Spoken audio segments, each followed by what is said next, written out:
everyone. Welcome to the library. We have had a very busy day at work today. It is we had Tuesday off.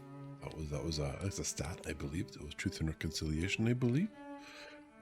Now I have to go check because that was a random thought out of my brain, and I don't want to be wrong. National Holiday for Truth and Reconciliation. That's a Canadian thing. It's part of understanding that we came to this nation from Europe, from the old world, if you will, and we did things here that were quite horrible, and those activities have persisted in one form or another for quite a long while. Some of those institutions were closed down as late as the 1990s, I believe, 92 perhaps. And so we are glad to be rid of those. And now we're going through a process of reconciliation and decolonization. So this kind of means a lot of people struggle with this concept and are very sort of find it confrontational and become very defensive over it, which was me for a long time until I learned better. It's not about taking responsibility for that which happened long before your birth. It's about helping the people who are disadvantaged as a consequence of the actions of those who came before us get back onto the same level that we are on. Yeah, it's not about blame, but it's so easy to think of it as being about blame. It isn't. I am sure some people are very angry, especially from the affected groups, and probably, of course, there are all types in the world, and there will be plenty of people who think that, but like the national movement, the idea is not about that. My university really sort of went hard on this. We have very close ties with the First Nations tribes who are the original owners and are honored as such. I'm not sure how the legal things fall, and I don't honestly care. This is their land, and at all of our formal functions and many of our people's emails, even we acknowledge that the land we work and play on is their land, and we share in the territory which is theirs. Traditional and unceded is kind of how I believe I've seen a lot of it put. And this is a great thing. This is about reclaiming, in part, lost culture, right? Lots of horrible things were done to these people, and part of that was about re-education, reprogramming them to Western ideas, languages, and cultures, and religions, right? And oppressing and stamping out their own. But those are coming back. Many brave souls have held on to their language. It was actually illegal to speak it. Well, is that Hawaii? I know it was illegal to speak it in Hawaii. It was certainly not well received here, at the very least. And horrible things were done to people who tried to speak it. But that language was defended. It was kept in secret and in trust for the future. And that can come back now. So that is a wonderful thing. And so, yeah. And on that day, I think Valana and I, out of respect for these people, watched a lot of anime. Yeah. That was Hawaii. Yeah. We just took the children away from the language. Yeah. We had residential schooling. And we took them away from the language. I think they were I expect they were refused permission to speak it, kind of idea, and we had English forced on them. Yeah, but we've been holding off on Dan to Dan since like episode 2, it turned out, and we thought, you know what, this thing, we remember season 1, we remember the stupid cliffhangers at the end of every single freaking episode. So we decided, you know what? Screw you, Dan to Dan. We're going to save you up. And we did. And we watched the whole damn thing. Well, from episode 3 all the way to the end. And it was worth it. Man, what a great show that was. My favorite part. Actually, like, I mean, is it spoiler territory now? For everyone else, it should have been either you've watched it, yeah, it was so good. I definitely have a favorite spot, and ironically, perhaps not ironically, there was lots of classical music involved. I am not a classical music aficionado by any standard of the measure. I enjoy the occasional piece, mostly what you're hearing now in stream. Still spoilers, I would say. Yeah, yeah. I won't say any further. But if you come across that part, man, if you watch Denton, you know there's all sorts of really fantastic music. The soundscape is like some of the best sound architecting in anime shows anywhere that we have ever listened to. Overland, you were comparing it to the Suicide Squad, right? Where they just throw music in and whatever, you're done with it. But the way this was animated, like things happened on beat, things were timed. Crescendos were part of triumphant or eureka moments, and it just like you can just feel the difference. The impact on your heart and your being is palpable. What a fantastic show that was. What was the other one that we finished? We sort of finished. Kaiju number 8. This is a fun one. It's the quality is good, not as good as Dan to Dan perhaps, but the quality is good. And it's just a banger of an anime, right? And screw them, the final scene they left us on. They better have a next episode in a week. It's also a good story, but oh man, you watch that for the fights, right? Like, come on, let's be real. But no, they do have good character. Actually, I would say the pacing is very similar to Dan to Dan, right? You have your high octane combat moments, and then you have that sort of mixed in, evened out, equalized, if you will, with the character development between those moments. And there's real character growth and development and sensible like adult relationships. I don't mean like spicy sexy times. I mean relationships between adults who treat each other as adults and not like horny teenagers with a bunch of angst and uncertainty. There's still some of that, of course. Everyone has some of that. The Fragrant Flower was also good. Yeah. I always have to remember because honestly, I don't think of her as... I can see where they're going. She is the fragrant flower, yada, yada, yada. They are from the well-to-do school. They are perhaps all flowers.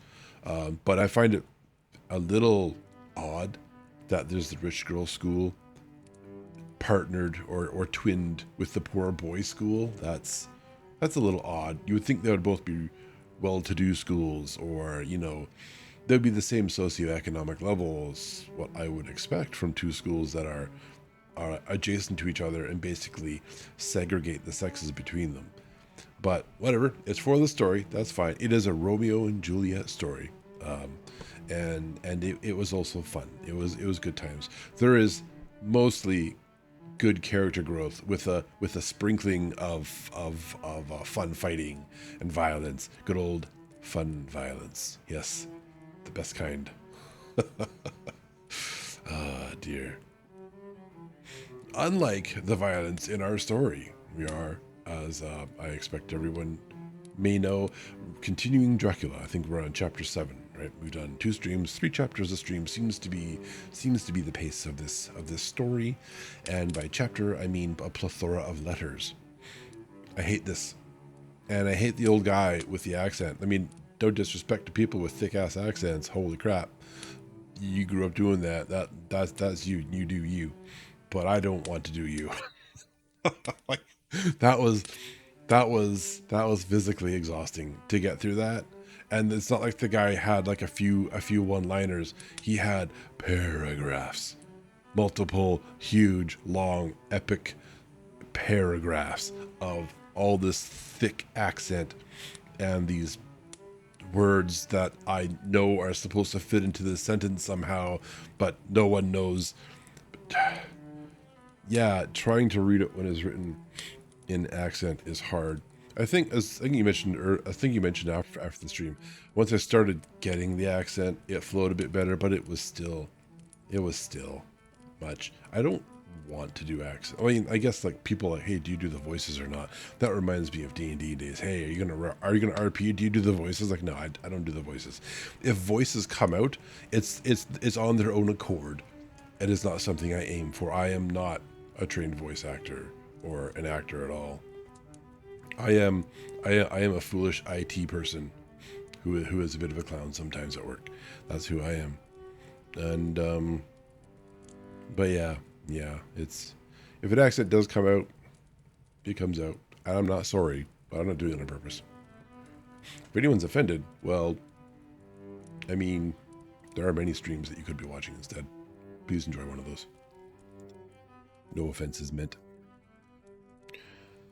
Yeah, but let's see what happened last time. Apart from accent shenanigans, we started reading. So we abandoned Jonathan, right? Poor guy.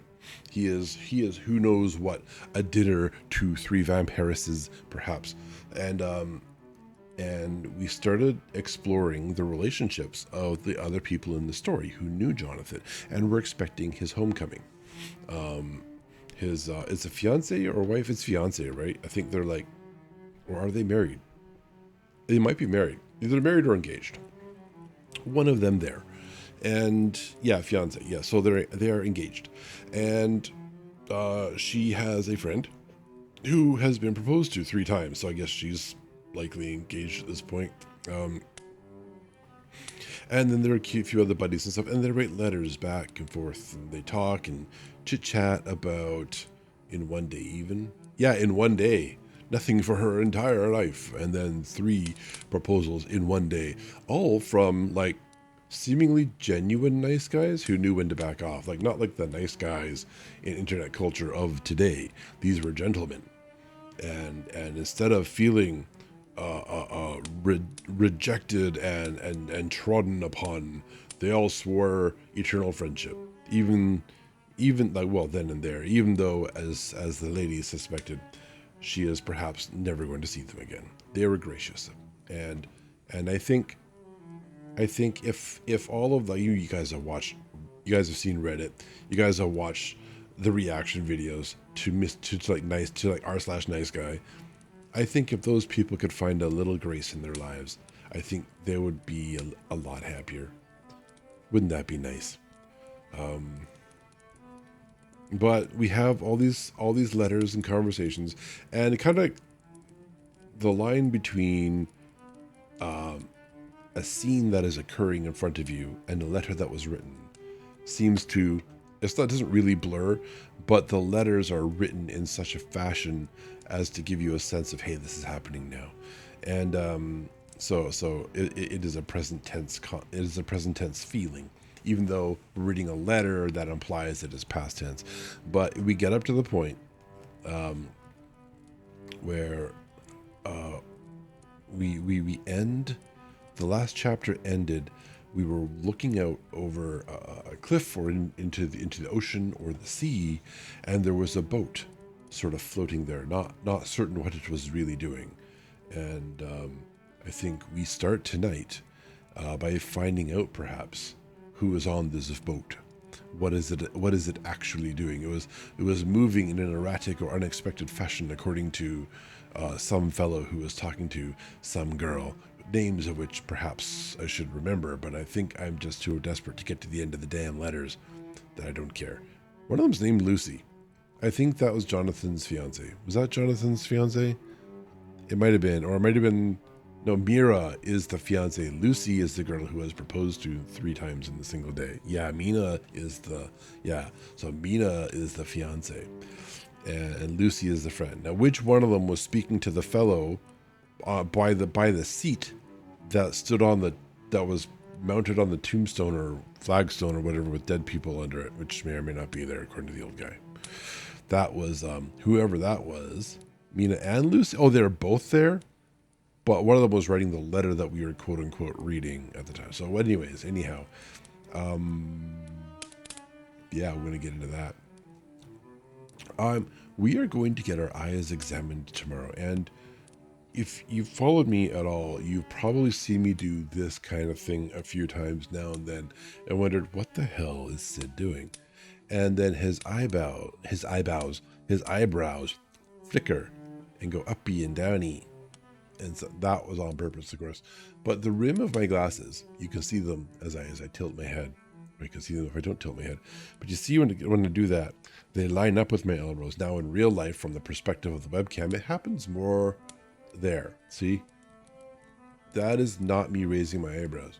It is perhaps an angle that the camera is looking at. But the rims, the upper part of the rims, seem to interfere with attracting the eyebrows.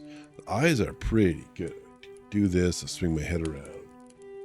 They're pretty solid. So the new beta drivers for VTS with the 5000 series cards seems to be working. I haven't needed to use VBridger for a while, mind you. I'm kind of wondering if I should poke at it again. It did break back when we stopped using it, but I wonder if I try it again now. It did make me a little more animated. The problem is it made me a lot more animated, and I jiggled around a lot, and I kind of didn't particularly like that. I wanted a slower, sort of more sedate motion. But we're going to get new glasses, and I'm going to try. So these glasses that you see here reflect the style that I currently have in real life. But I'm going to go for, maybe upset my artist, sort of under the rim frame. So the bottom right now is rimless. It's just a wire. It just uses a wire, right? But the top part is the solid bit. I'm thinking, like, what if the top bit was just a wire, or largely transparent, if that's available. If sort of the other style isn't. So the other style being like, the frame goes under the lens, like little U's for the glasses. I think that's an older style, right? That might actually suit me for this environment. So we'll see. We'll see what's available. We don't generally get too picky. We go to a place that's good on the budget. And honestly, what is it like? All glasses frames are made by one company somewhere anyways, so shrug your shoulders and move on with it. Speaking about moving on, we're going to swing the gaming zine. We're going to do the gaming zine. Yes, we go. Reading time. That's gaming, and I should have got to reading. Alright, we're going to play games tonight, everybody. Haha, fooled you. That's the evilness of Dracula. I did... Oh, hang on, no. I know I do this every time. I was wondering what I was saying, too. Oh, God, hopefully I'm reading the right book tonight. I did a new streamer bot thing. I say, fully acknowledging and understanding the fact that I literally just said we're going to read books now. What the hell is it? I did a thing, I promise I can't find this stupid thing. It is... Oh, yeah. I did a little automation on raiding. So, I have a thing now where I raid. When I start the raid, nothing happens apart from the normal process. But when we continue the raid, when we finish it, we actually send the raid off. I think, we send the raid off. The stream will end for me in 2 minutes. It'll flip to the end stream, the ending soon scene, and then cancel the stream in 2 minutes. That way, at least some Moonlight Sonata gets out there. That's the real goal. Oh dear. Okay. I promise we get into the book now. Let's see. Bring up my little book scene. Make the letters large. Find out where I literally actually am. I guess I have to go.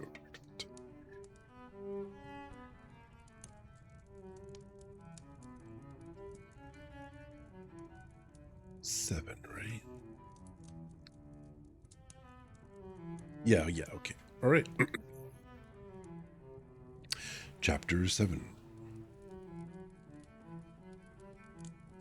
Cutting from the Daily Graph, 8th August. Pasted in Mina Murray's journal from a correspondent, Whitby. One of the greatest and suddenest storms on record has just been experienced here, with results both strange and unique. The weather had been somewhat sultry, but not to any degree uncommon in the month of August. Saturday evening was as fine as was ever known, and the great body of holiday makers laid out yesterday for visits to Mulgrave Woods, Robin Hood's Bay, Rigmill, Brunswick, Stathis, and the various trips in the neighborhood of Whitby. The steamers Emma and Scarborough made trips up and down the coast, and there was an unusual amount of tripping both to and from Whitby.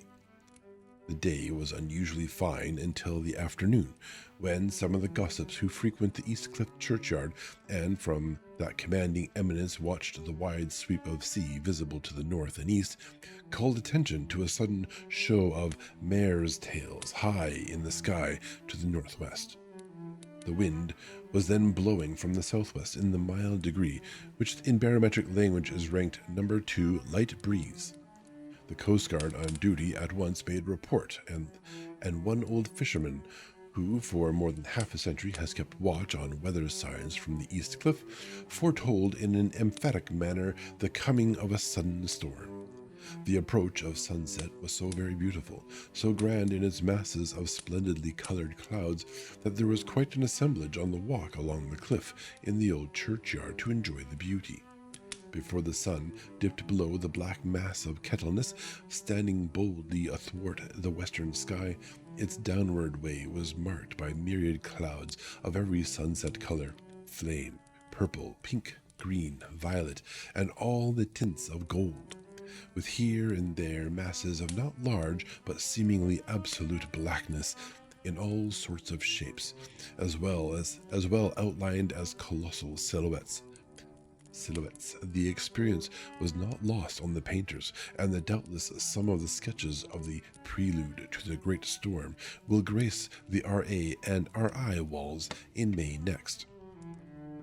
More than one captain made up his mind then and there that his cobble or his mule, as they term the different classes of boats, would remain in the harbor till the storm had passed.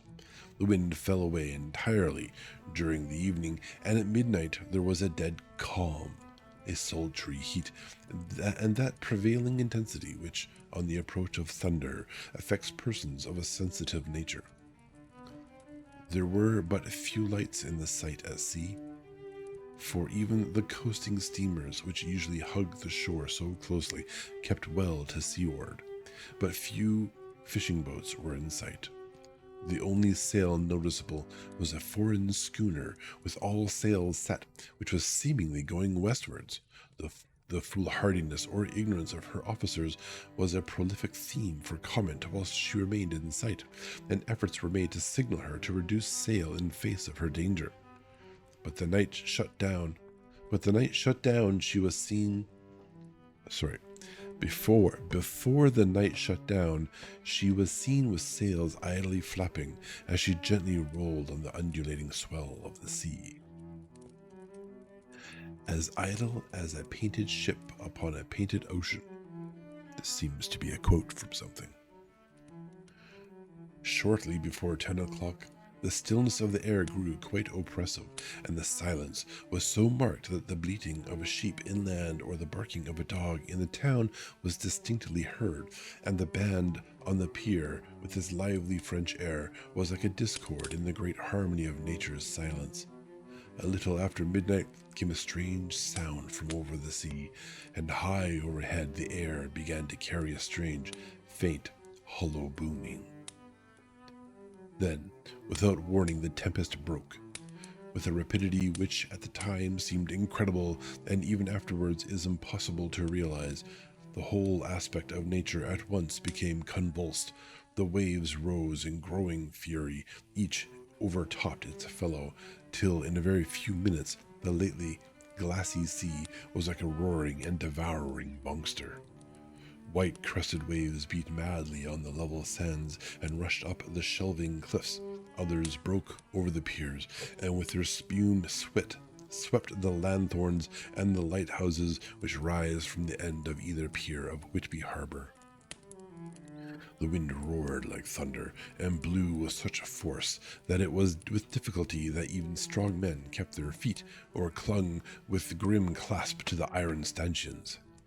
It was found necessary to clear the entire piers from the mass of onlookers, or else the fatalities of that night would have been increased manifold. To add to the difficulties and dangers of the time, masses of sea fog came drifting inland. White, wet clouds which swept by in ghostly fashion, so dank and damp and cold that it needed but little effort of imagination to think that the spirits of those lost at sea were touching their living brethren with the clammy hands of death. And many a one shuddered as the wreaths of sea mist swept by. At times the mist cleared, and the sea for some distance could be seen in the glare of the lightning, which now came thick and fast, followed by such sudden peals of thunder that the whole sky overhead seemed trembling under the shock of the footsteps of the storm. Some of the scenes thus revealed were of immeasurable grandeur and of absorbing interest. The sea, running mountains high, threw skywards with each wave mighty passes of white foam, which the tempest seemed to snatch at and whirl away into space. Here and there a fishing boat, with a rag of sail, running madly for shelter before the blast. Now and again, the white wings of a storm-tossed seabird. On the summit of the east cliff, the new searchlight was ready for experiment, but had not yet been tried. The officers in charge of it got it into working order, and in the pauses of the inrushing mist swept with the surface of the sea. Once or twice its service was most effective, as when a fishing boat with gunwale under water rushed into the harbor, able, by the guidance of the sheltering light, to avoid the danger of dashing against the piers. As each boat achieved the safety of the port, there was a shout of joy from the masses of people on shore. A shout which for a moment seemed to cleave the gale, and was then swept away in its rush. Before long, the searchlight discovered some distant away schooner, with all sails set, apparently the same vessel which had been noticed earlier in the evening. The wind had by this time backed to the east, and there was a shudder amongst the watchers on the cliff as they realized the terrible danger in which she now was. Between her and the port lay the great flat reef on which so many good ships have from time to time suffered, and, with the wind blowing from its present quarter, it would be quite impossible that she should fetch the entrance of the harbor.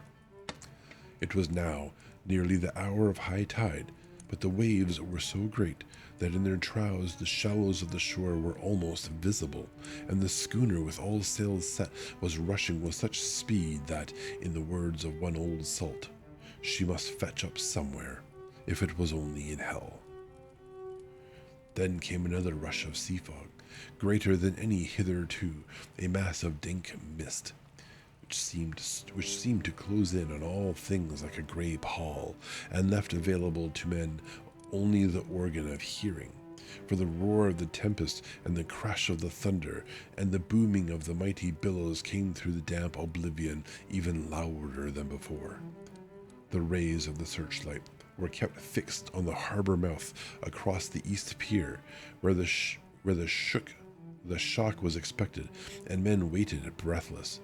The wind suddenly shifted to the northeast, and the remnant of sea fog melted in the blast, and then mirabile dictu. These are not English words. Between the piers, leaping from wave to wave as it rushed at headlong speed, swept the strange schooner before the blast, with all sails set, and gained the safety of the harbor. I keep saying with all sails set, it just kind of like snaps out of the mouth. The searchlight followed her, and a shudder ran through all who saw her, for lashed to the helm was a corpse, with drooping head, which swung horribly to and fro at each motion of the ship. No other form could be seen on deck at all. A great awe came on all as they realized that the ship, as if by a miracle, had found the harbor, unsteered save by the hand of a dead man. However, all took place more quickly than it takes to write these words. The schooner paused not, but rushing rushing across the harbor, pitched herself on that accumulation of sand and gravel, washed by many tides and many storms into the southeast corner of the pier jutting the east cliff, known locally as Tate Hill Pier. There was, of course, a considerable concussion as the vessel drove up on the sand heap. Every spar, rope, and stay was strained, and some of the top hammer came crashing down, but strangest of all, the very instant the shore was touched, an immense dog sprang up on deck from below, as if shot up by the concussion, and running forward, jumped from the bow of the sand, making straight for the steep cliff, where the churchyard hangs over the laneway to the east pier, so steeply that some of the flat tombstones, thruftsteins, or throughstones, as they call them in the Whitby vernacular, actually project over where the sustaining cliff has fallen away. It disappeared in the darkness, which seemed intensified just beyond the focus of the searchlight. That's right, I had forgotten. Their graveyard is partially exposed. It so happened that there was no one at the moment on the Tate Hill Pier, as all those whose houses are in close proximity were either in bed or were out on the heights above.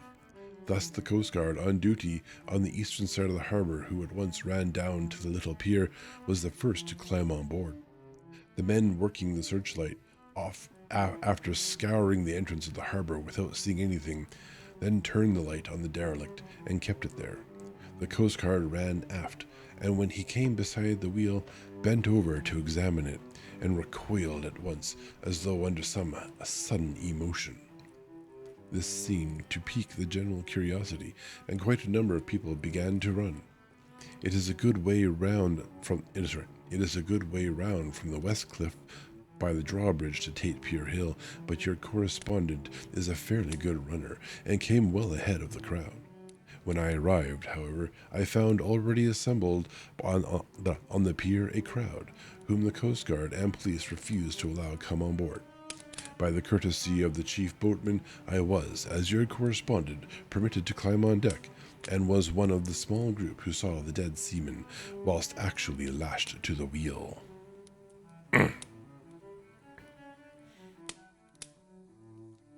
Forgive me while I sip.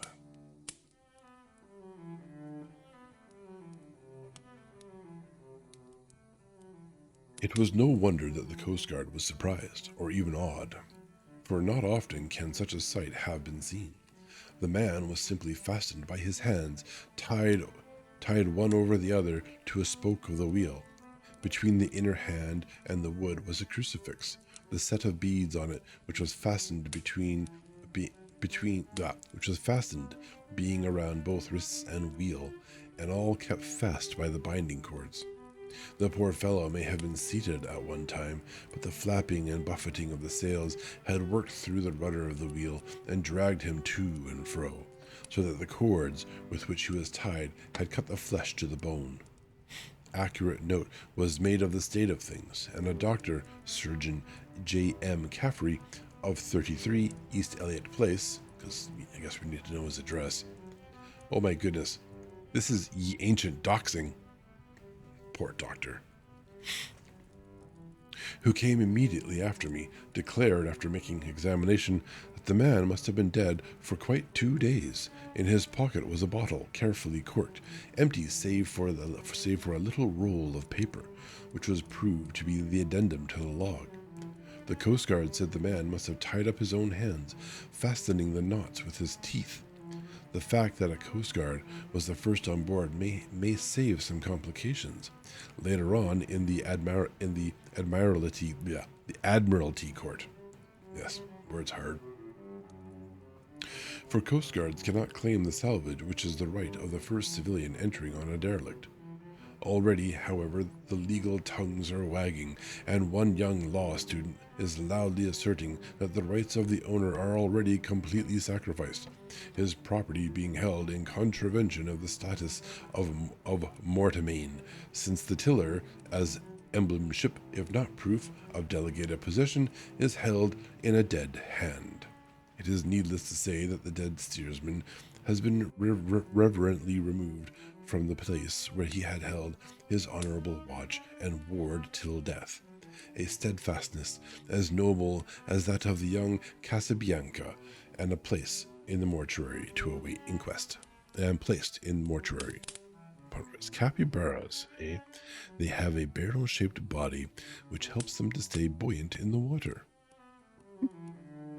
Thank you, Gwen. She's always interrupting my reading. That's what I get now. Already the sudden storm is passing, and its fierceness is abating. Crowds are scattering homeward, and the sky is beginning to redden over the Yorkshire wolds. I shall send, in time for your next issue, further details of the derelict ship which found her way so miraculously into harbor in the storm. Whitby, 9 August. The sequel to the strange arrival of the derelict in the storm last night is almost more startling than the thing itself. It turns out that the schooner is a Russian from Varna and is called the Demeter. Demeter. As opposed to Demile, I think it's like rival ship. She is almost entirely in ballast of silver sand, with only a small amount of cargo, a number of great wooden boxes filled with mold. This cargo was consigned to a Whitby solicitor, Mr. S.F. Billington of 7 The Crescent. Again, doxing. Holy cow. You, Lana, you have something to say?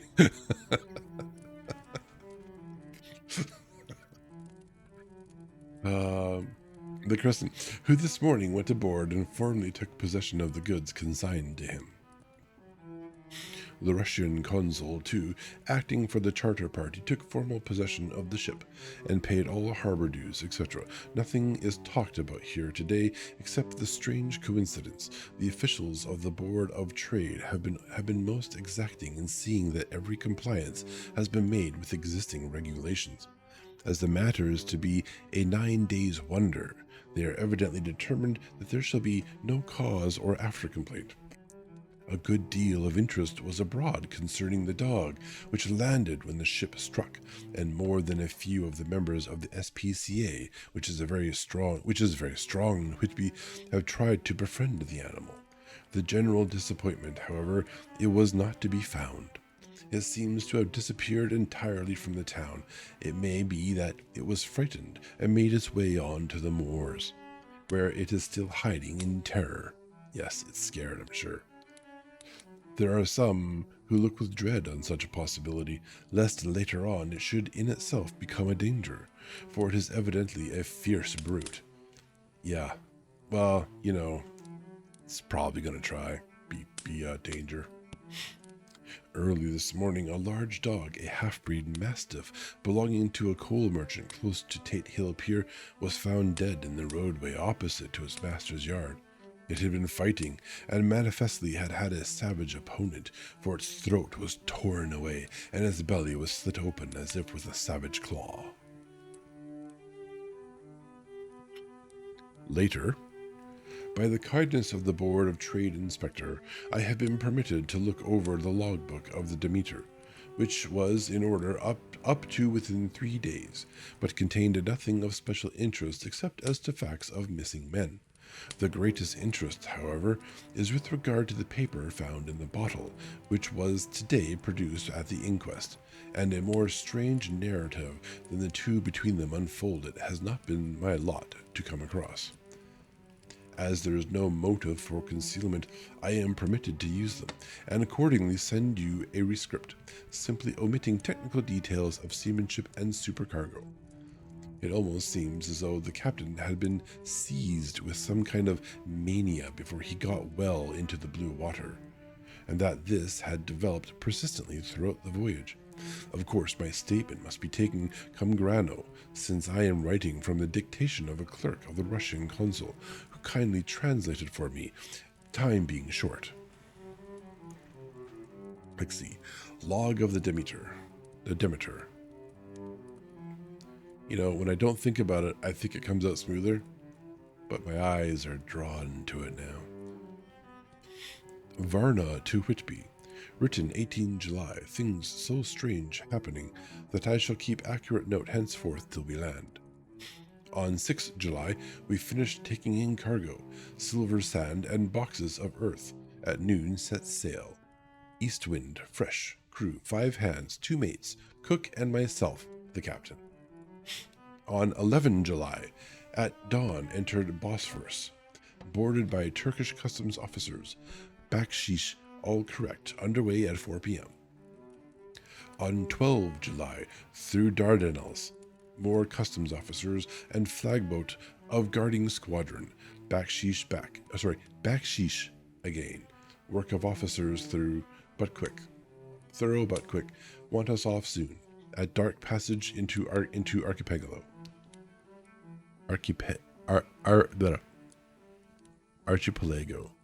It's archipelago. Yeah. Dark passed into archipelago. I know words. On 13 July, past Cape Matapan. Crew dissatisfied about something, seemed scared, but would not speak. On 14 July, was somewhat anxious about crew, men all steady fellows who sailed with me before. Mate could not make out what was wrong. They only told him there was something, and crossed themselves. Mate lost temper with one of them that day, and struck him. Expected fierce quarrel, but all was quiet. On 16 July, Mate reported in the morning that one of crew, Petrovsky, was missing. Could not account for it. Took larboard watch 8 bells last time. Let me try that again. Took larboard watch 8 bells last night. Was relieved by Abramov, a changing of the guard, I guess, but did not go to bunk. Men more downcast than ever. All said they expected something of the kind, but would not say more than there was something aboard. Mate getting very impatient with them. Feared some trouble ahead. On 17 July, so this is like what, day after day? Oh no, now it's like 13, 14, then we skip 15, and now we're on 17. 16 and now 17. On 17 July, yesterday one of the men, Olgarin, came to my cabin in an awe-struck way, confided to me that he thought there was a strange man aboard the ship. He said that in his watch he had been sheltered behind the deckhouse, as there was a rainstorm, when he saw a tall, thin man who was not like any of the crew come up the companionway and go along the deck forward and disappear. He followed cautiously, but when he got to bows, found no one, and the hatchways were all closed. He was in a panic of superstitious fear, and I am afraid the panic may spread. To allay it, I shall today search entire ship carefully from stem to stern. Later in the day, I got together the whole crew and told them, as they evidently thought there was someone on the ship, we would search from stem to stern. First mate, angry, said it was folly, and to yield to such foolish ideas would demoralize the men. He said he would engage to keep them out of trouble with the handspike. Pleasant fellow. I let him take the helm, while the rest began thorough search, all keeping abreast with lanterns. We left no corner unsearched. As there were only the big wooden boxes, there were no odd corners where a man could hide.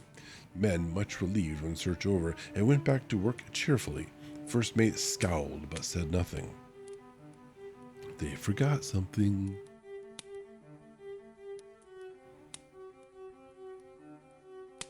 Yes, it appears, with the changing of the seasons, my sinuses are being a pain in the butt.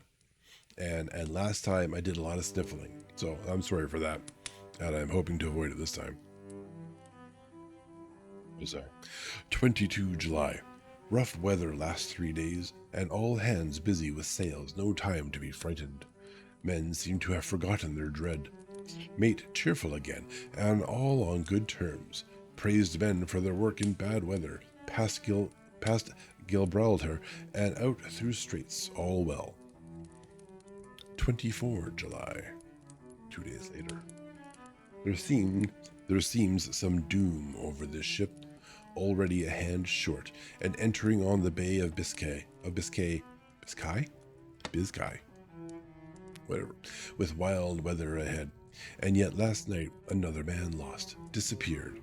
Like the first, he came off his watch and was not seen again. Men, all in a panic of fear, sent around Robin, asking to have double watch, as they fear to be alone. Mate angry, fear there will be some trouble, as either he or the men will do some violence. Biz K, you had it the first time? Yeah, that's the problem with trying to, second guess yourself. 28 July. 4 days in hell, knocking about in a sort of maelstrom, and the wind a tempest, no sleep for anyone, men all worn out, hardly know how to set a watch, since no one fit to go on. Second mate volunteered to steer and watch, and let men snatch a few hours' sleep. Wind abating, seas still terrific, but feel them less as ship is steadier. 29 July. Another tragedy. Had single watch tonight, as crew too tired to double. When morning watch came on deck, could find no one except steersman. Raised outcry, and all came on deck. Thorough search, but no one found. Are now without second mate, and crew in a panic. Mate and I agreed to go armed henceforth and wait for any sign of cause. 30 July. Last night, rejoiced. We are nearing England. Weather fine, all sails set, retired, worn out. Slept soundly, awaked by mate telling me that both man of watch and steersman missing. Only self and mate and 2 hands left to work ship. That's not a sleep you want to wake up from, holy cow.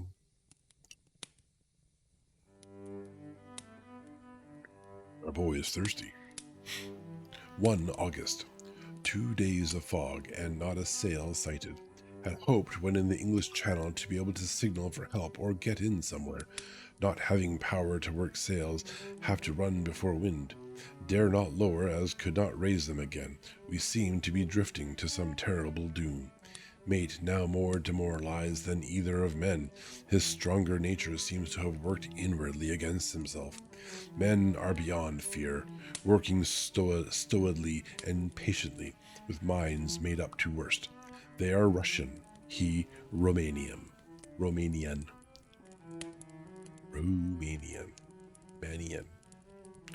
The spellings.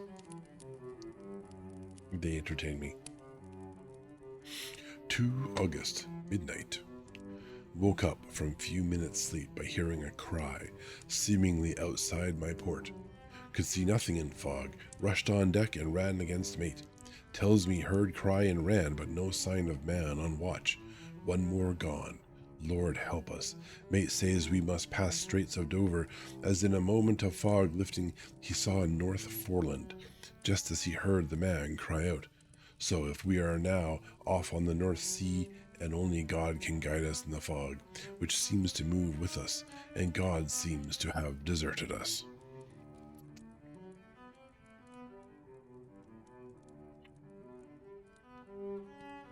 August. At midnight, I went to relieve the man at the wheel, and when I got to it, found no one there. The wind was steady, and as we ran before it, there was no yawning. I dared not leave it, so shouted for the mate. After a few seconds, he rushed up on deck in his flannels. He looked wild-eyed and haggard, and I greatly fear his reason has given way. He came close to me and whispered hoarsely with his mouth to my ear, as though fearing the very air might hear. It is here. I know it now. On the watch last night I saw it, like a man, tall and thin and ghastly pale. It was in the bows, and looking out, I crept behind it and gave it my knife, but the knife went through it empty as the air, and as he spoke he took his knife and drove it savagely into space, and then he went on. But it is here, and I'll find it. It is in the hold, perhaps in one of those boxes. I'll unscrew them one by one and see. You work the helm, and with a warning look and his finger on his lip, he went below. There was springing up a choppy wind, and I could not leave the helm. I saw him come out on the deck again with a tool chest and a lantern, and go down the forward hatchway. He is mad, stark raving mad, and it's no use my trying to stop him. You can't hurt those big boxes. They're invoiced as clay, and to pull them about is as harmless a thing as he can do. So here I stay, and mind the helm, and write these notes. I can only trust in God, and wait till the fog clears. Then, if I can't steer to any harbor with the wind that is, I shall cut down sails and lie by, and signal for help. It is nearly all over now. Just as I was beginning to hope that the mate would come out calmer, for I heard him knocking away at something in the hold, and work is good for him. Sorry, I had too many pauses there. There came up the hatchway a sudden startled scream, which made my blood run cold, and up on the deck he came as if shot from a gun, a raging madman, with his eyes rolling and his face convulsed with fear. Save me, he cried, and then looked round on the blanket of fog. His horror turned to despair, and in a steady voice he said, "You had better come too, Captain, before it is too late. He is there. I know the secret now. The sea will save me from him, and it is all that is left." Before I could say a word or move forward to seize him, he sprang on the bulwark and deliberately threw himself into the sea. I suppose I know the secret too now. It was this madman who had got rid of the men one by one, and now he has followed them himself. God help me. How am I to account for all these horrors when I get to port? When I get to port. Will that ever be? 4 August. Still fog, which the sunrise cannot pierce. I know there is sunrise because I am a sailor. Why else not? Why else I know not? Good Lord. I dared not go below. I dared not leave the helm. So here all night I stayed, and in the dimness of the night I saw it. Him. God forgive me. But the mate was right to jump overboard. It was better to die like a man. To die like a sailor in the blue water no man can object, but I am captain, and I must not leave my ship. But I shall baffle this fiend or monster, for I shall tie my hands to the wheel when my strength begins to fail, and along with them I shall tie that which it, dare not touch, and then, come good wind or foul, I shall save my soul and my honor as a captain. I am growing weaker, and the night is coming on. If he can look me in the face again, I may not have time to act. If we are wrecked, mayhap this bottle be found, and those who find it may understand. If not, well, then all men shall know that I have been true to my trust. God and the Blessed Virgin and the saints help a poor ignorant soul trying to do his duty. I had my throat spray, but it's a dry throat night.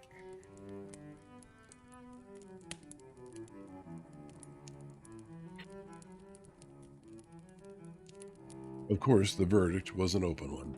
There is no evidence to adduce, and whether or not the man himself committed the murders, there is now none to say.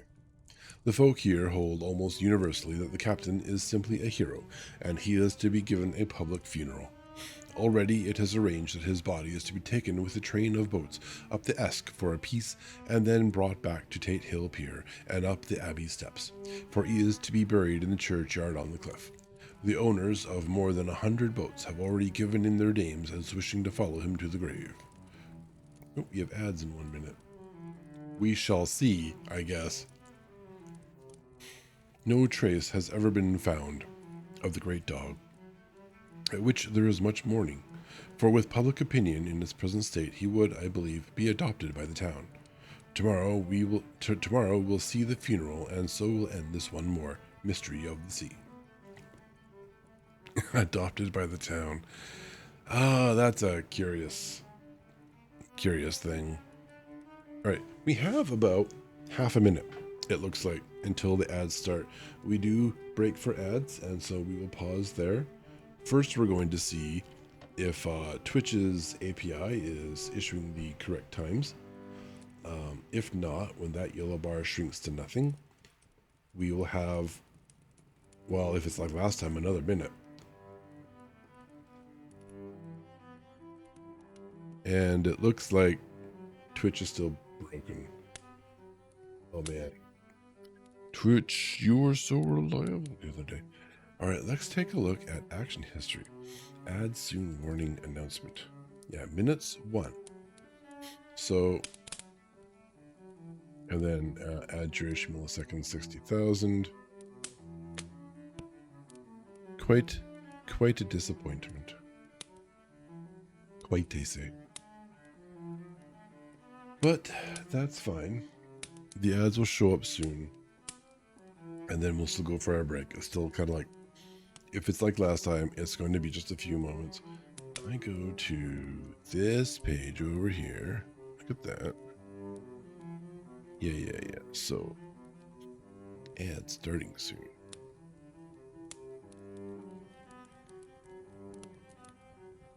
Yep. Back soon. And welcome back. Let me just see. Check one more value.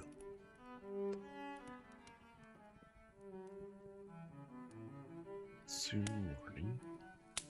Will you tell me the exact time? Oh, next ad at 1:54. Wait, which is 54:47. Maybe what I should really do is some funky math and have StreamerBot calculate how long it will be until the next ad is predicted, and then report that, and then maybe sort of tell on Twitch and report to chat what the difference actually is. Wait, that'll be fun. Let me get my streamer to-do list, and we're gonna throw that into the bottom. Okay. Update upcoming ad to calculate time to add rather than rely on minute mark. All right. Okay. Cool. Do things to make them better. Yes. This is my logic. All right. Onward. Mina Murray's journal. 8 August. Lucy was very restless all night, and I too could not sleep. The storm was fearful, and as it boomed loudly among the chimney pots, it made me shudder. When a sharp puff came, it seemed to be like a distant gun. Strangely enough, Lucy did not wake, but she got up twice and dressed herself. Fortunately, each time I awoke in time and managed to undress her without waking her and got her back to bed. That's a strange night. It is a very strange thing, this sleepwalking. For as soon as her will is thwarted in any physical way, her intention, if there be any, disappears, and she yields herself almost exactly to the routine of her life. Kind of makes me curious about sleepwalking. There must be studies out there now, right? Early in the morning, we both got up and went down to the harbor to see if anything had happened in the night. There were very few people about, and though the sun was bright and the air clear and fresh, the big grim-looking waves that seemed dark themselves because the foam that topped them was like snow forced themselves in through the narrow mouth of the harbor, like a bullying man going through a crowd. Somehow I felt glad that Jonathan was not on the sea last night, but on land. But oh, is he on land or sea? Where is he, and how? I am getting fearfully anxious about him. If I only knew what to do and could do anything. 10 August. The funeral. What's this? And we will never know. We will never know. Will we ever know? Oh. My ability to read does not match the claims of my channel. This is I'm a fraud. The funeral of the poor sea captain today was most touching. Every boat in the harbor seemed to be there, and the coffin was carried by captains all the way from Tate Hill Pier up to the churchyard. Lucy came with me, and we went early to our old seat. whilst the cortege of boats went up the river to the viaduct and came down again. We had a lovely view, and saw the procession nearly all the way. The poor fellow was laid to rest quite near our seat, so that we stood on it when the time came and saw everything. Poor Lucy seemed much upset. She was restless and uneasy all the time, and I cannot but think that her dreaming at night is telling on her. She is quite odd in one thing. She will not admit to me that there is any case for restlessness, or if there be, she does not understand it herself. There is an additional cause in that poor old Mr. Swales was found.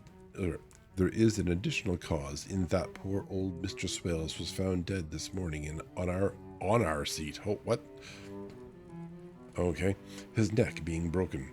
He had evidently, as the doctor said, fallen back in the seat in some sort of fright, for there was a look of fear and horror on his face that the men said made them shudder. Poor dear old man. Perhaps he had seen death with his dying eyes. Lucy is so sweet and sensitive that she feels influences more acutely than other people do. Just now she was quite upset by a little thing which Sorry, the fluids in my body are equilibrimizing.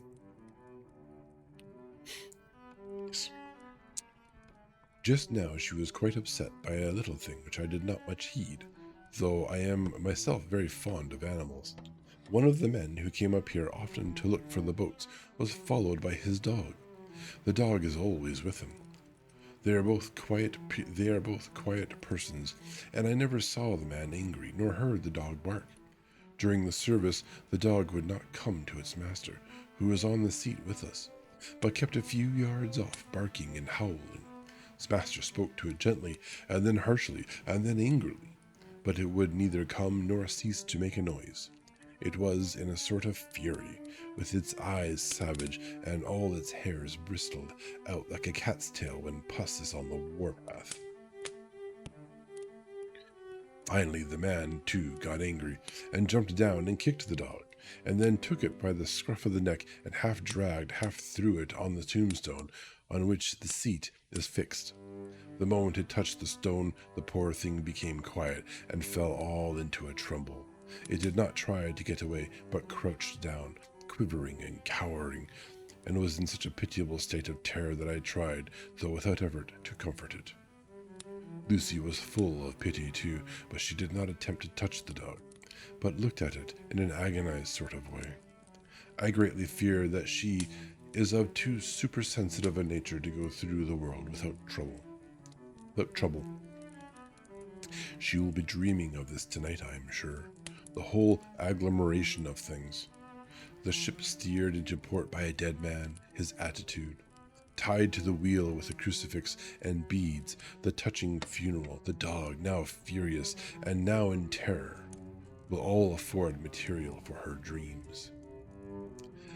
I think it will be best for her to go to bed, tired out physically, so I shall take her for a long walk by the cliffs to Robin Hood's Bay and back. She ought not to have much inclination for sleepwalking then. Yeah, until she's like halfway through the night and well rested. That was a chapter. Right, chapter 8. Mina Murray's journal. I'm starting to fear that this entire book is going to be letters. Not a fan. Same day, 11 o'clock p.m. Oh, but I am tired. If it were not that I had made my diary a duty, I should not open it tonight. We had a lovely walk. Lucy, after a while, was in gay spirits, owing, I think, to some dear cows who came nosing towards us in a field close to the lighthouse, and frightened the wits out of us. I believe we forgot everything except, of course, personal fear, and it seemed to wipe the slate clean and give us a fresh start. We had a capital severe tea at Robin Hood's Bay in a sweet little old-fashioned inn, with a bow window right over the bow window right over the seaweed-covered rocks of the strand. I believe we should have shocked the new women with our appetites. Men are more tolerant, bless them. Then we walked home with some, or rather many, stoppages to rest, and with our hearts full of a constant dread of wild bulls.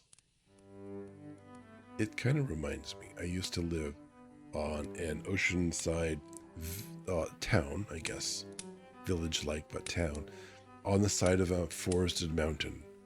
And the views and the atmosphere are just amazing in the whole area. If I could retire there, I could do worse. But there was a restaurant there. It was old timber, on the shore type of idea, on the bay, great seafood, and an amazing view of the harbor. And there was this cook. He would come out, and there was a balcony kind of off of one side of the seated area, the covered seated area, and he would walk out there with a basket of deep fried onion rings, and he would throw it into the air and scatter it on the ground, and it would lure in seagulls. So we had seagulls feet from where we were eating, covered, of course. You don't let them, you don't let them in on the people.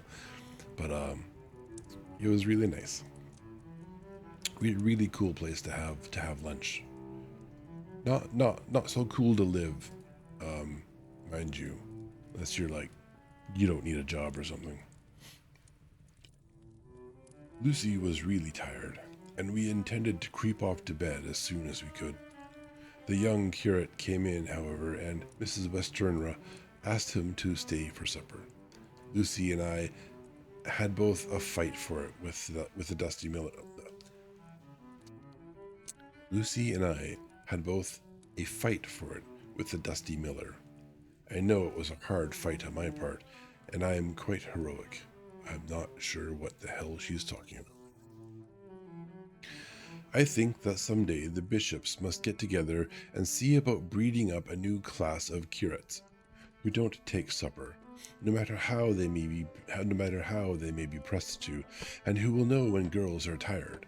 Lucy is asleep and breathing softly. She has more color in her cheeks than usual and looks, oh, so sweet.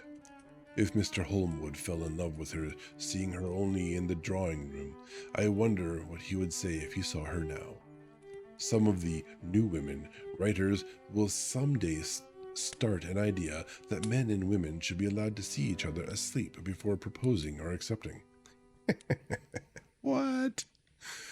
But I suppose the new women won't condescend in future to accept. She will do the proposing herself. And a nice job she will make of it too. There's some consolation in that. I am so happy tonight because dear Lucy seems better. I really believe she has turned the corner and that we are over her troubles with dreaming. I should be quite happy if I only knew if Jonathan, I should be quite happy if I only knew if Jonathan, God bless and keep him. That's an unfinished thought.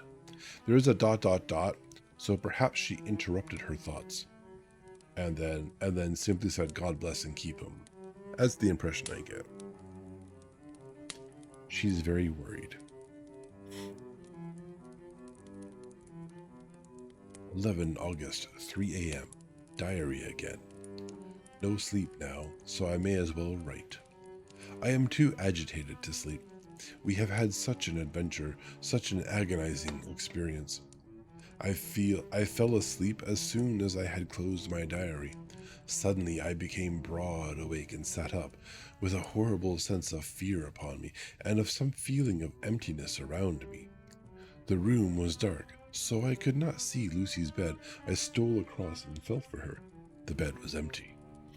I lit a match, and found that she was not in the room. The door was shut, but not locked, as I had left it. I feared to wake her mother, who has been more than usually ill lately. So threw on some clothes and got ready to look for her. As I was leaving the room, it struck me that the clothes she wore might give me some clue to her dreaming intention. Dressing gown would mean house. Dress outside. Dressing gown and dress were both in their places. Thank God, I said to myself. She cannot be far, she is only in her nightdress. How scandalous. I ran downstairs and looked in the sitting room. Not there.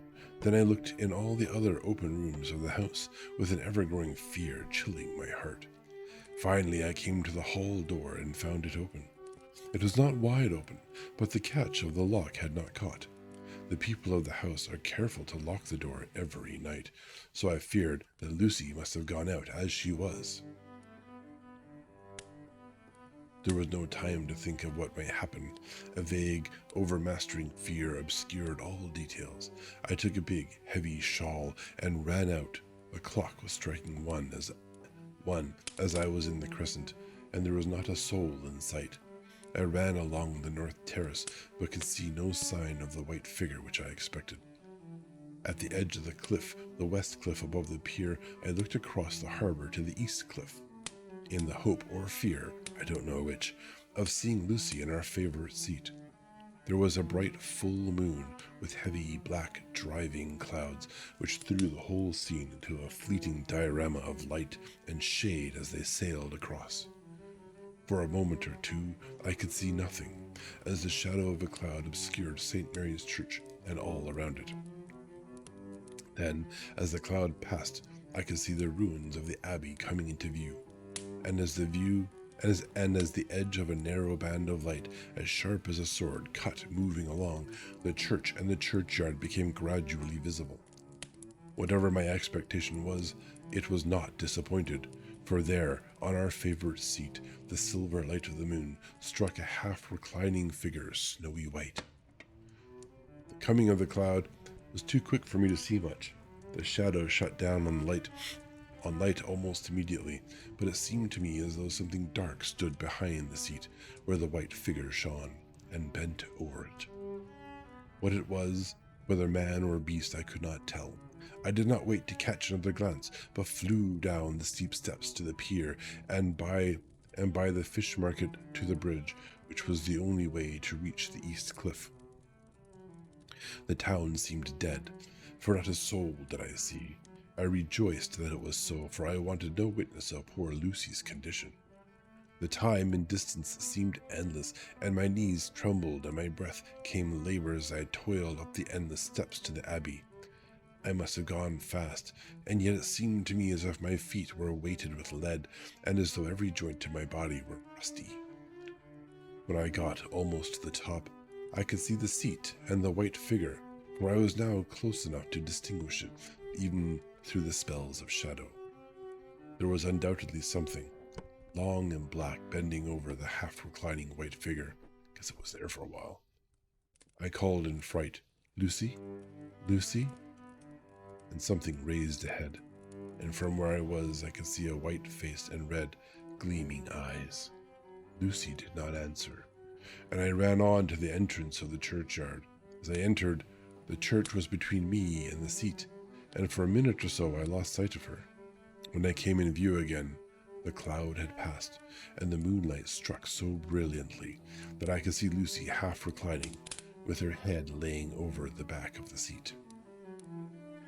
She was quite alone, and there was not a sign of any living thing about. When I bent over her, I could see that she was still asleep. Her lips were parted, and she was breathing, not softly as usual with her, but in long, heavy gasps, as though striving to get her lungs full at every breath.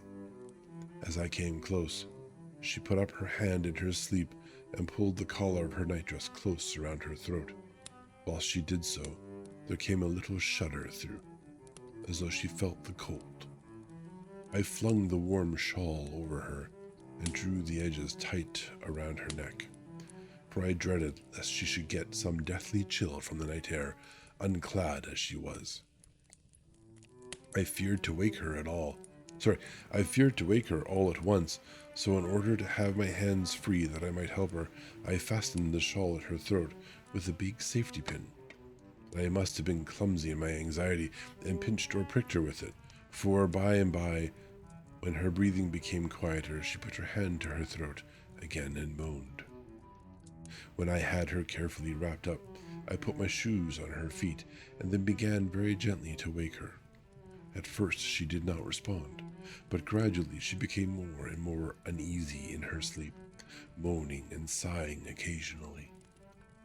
At last, as time was passing fast, and for many other reasons, I wished to get her home at once, I shook her more forcibly, till finally she opened her eyes and awoke.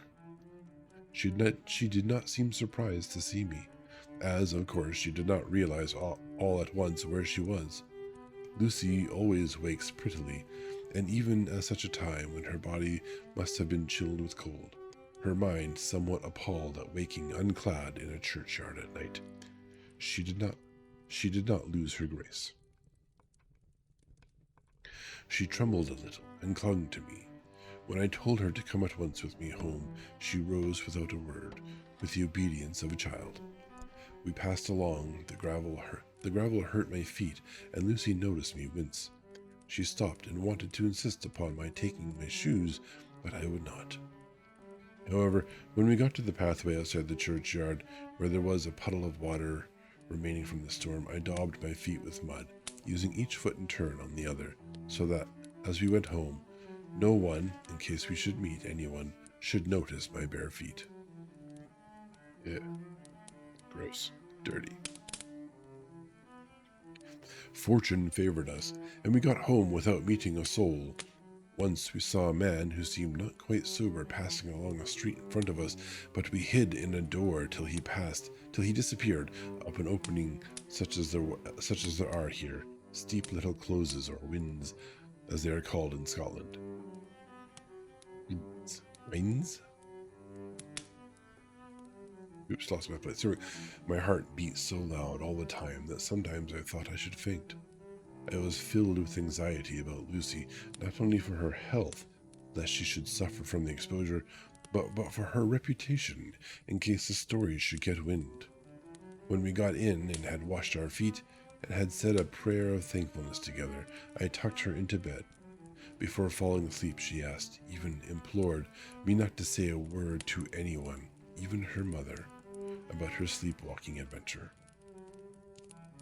I hesitated at first to promise, but on thinking of the state of her mother's health and how the knowledge of such a thing would fret her, and thinking, too, of how such a story might become distorted, nay, infallibly would, in case it should leak out, I thought it wiser to do so. I hope I did right. I have locked the door, and the key is tied to my wrist, so perhaps I shall not be again disturbed. Lucy is sleeping soundly. The reflex of the dawn is high and far over the sea. Ooh, a dog fact. A dog's nose is so sensitive that they can detect changes in a person's emotional state. Yes. Also, they're like medical condition. They can detect seizures and strokes that are about to occur. There's a really cool video I saw the other day online, I think it's been around a little bit, of a woman who has a dog trained to detect an oncoming seizure. It runs over to her, pulls her down onto the ground, then goes and gets her medicine and a phone so that she can call for help and take her drugs, and then lay down, and then stays with her. It's a very good doggo. Very good boy. Amazing that they're able to detect that at all, which is pretty cool. I don't think that's just the nose, though perhaps, maybe that's a lot of it. I guess really I just don't know. Same day, noon. All goes well. Lucy slept till I woke her and seemed not to have even changed her side. The adventure of the night does not seem to have harmed her. On the contrary, it has benefited her. For she looks better this morning than she has done for weeks. I was sorry to notice that my clumsiness with the safety pin hurt her. Indeed, it might have been serious, for the skin of her throat was pierced. I must have pinched up a piece of loose skin and have transfixed it, for there are 2 little red points like pinpricks. And on the band of her nightdress was a drop of blood. When I apologized and was concerned about it, she laughed and petted me, and said she did not even feel it. Fortunately, it cannot leave a scar, as it is so tiny. Innocent mistake, of course. I wonder where their poor dog could have gone. Maybe he can detect seizures. Same day, night. We passed a happy day. The air was clear and the sun bright, and there was a cool breeze. We took our lunch to Mulgrave Woods, Mr. Westerna driving by the road, and Lucy and I walking by the cliff path and joining her at the gate. I felt a little sad myself, for I could not but feel how absolutely happy it would have been had Jonathan been there with me. But there, I must only be patient. In the evening we strolled in the casino terrace and heard some good music by Sporer,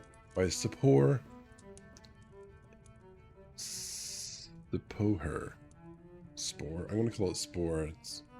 And Mackenzie. Spore Mackenzie. And went to bed early. Lucy seems more restful than she has been for some time, and fell asleep at once. I shall lock the door and secure the key the same as before, though I do not expect any trouble tonight. That's a full day. Wouldn't that be amazing if we all could have that kind of day and feel accomplished? Lunch and a walk, and that's a full day. Good Lord. Our society sucks. But we have medicine.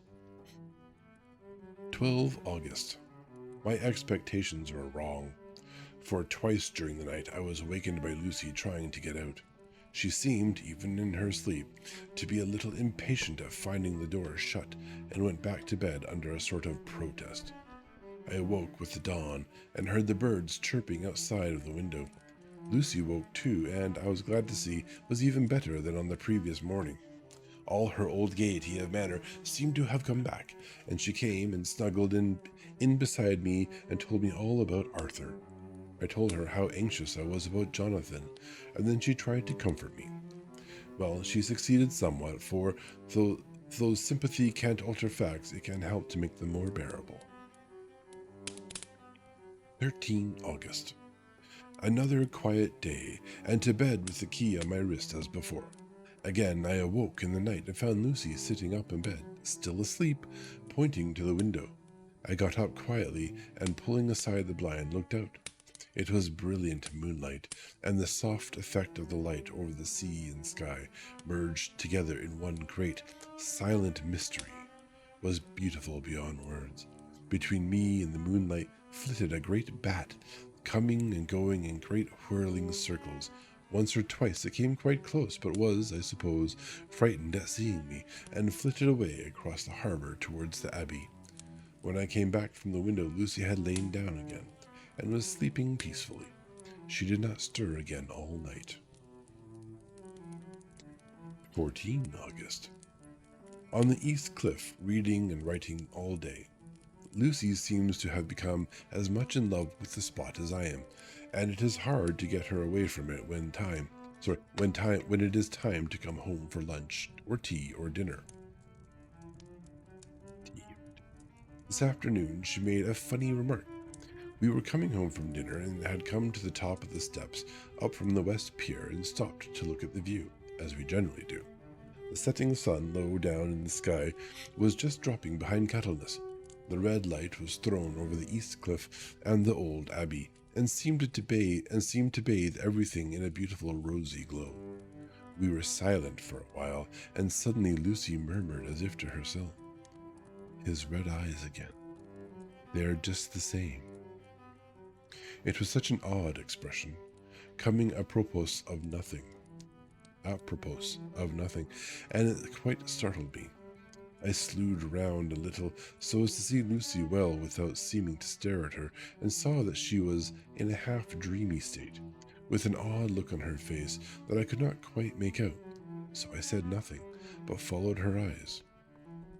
She appeared to be looking over at her own seat, whereon was a dark figure seated alone. I was a little startled myself, for it seemed for an instant as if the stranger had great eyes like burning flames, but a second look dispelled the illusion. The red sunlight was shining on the windows of St. Mary's Church behind our seat, and as the sun dipped, there was sufficient change in the refraction and reflection to make it appear as if the light moved. I called Lucy's attention to the peculiar effect, and she became herself with a start. But she looked sad all the same. It may have been that she was thinking of that terrible night up there. We never referred to it, so I said nothing, and we went home to dinner. Lucy had a headache and went early to bed. I saw her asleep and went out for a little stroll myself. I walked along the cliffs to the westward and was full of sweet sadness, for I was thinking of Jonathan. When coming home, it was then bright moonlight, so bright that, though the front part of our crescent was in shadow, everything could be well seen. I threw a glance up at our window and saw Lucy's head leaning out. I thought that perhaps she was looking out for me, so I opened my handkerchief and waved it. She did not notice or make any movement whatever. Just then the moonlight crept around an angle of the building, and the light fell on the window. There distinctly was Lucy with her head laying up against the side of the windowsill and her eyes shut. She was fast asleep, and by her, seated on the windowsill, was something that looked like a good-sized bird. I was afraid she might get a chill, so I ran upstairs, but as soon as I came into the room, she was moving back to her bed, fast asleep and breathing heavily. She was holding her hand to her throat, as though to protect it from cold. I did not wake her, but tucked her up warmly, and have taken care that the door is locked and the windows securely fastened. She looks so sweet as she sleeps, but she is paler than she is wont, and there is a drawn, haggard look under her eyes which I do not like. I fear she is fretting about something. I wish I could find out what it is. Yes, because worrying about something is the same as, being anemic suddenly, mysteriously, I guess. You live with her, you sleep beside her, you watch over her with unusual attention to detail and with great concern. And you can't just automatically assume that a blood-sucking, polymorphing monster is attacking her at night when you're not looking. Like, just seems obvious to me.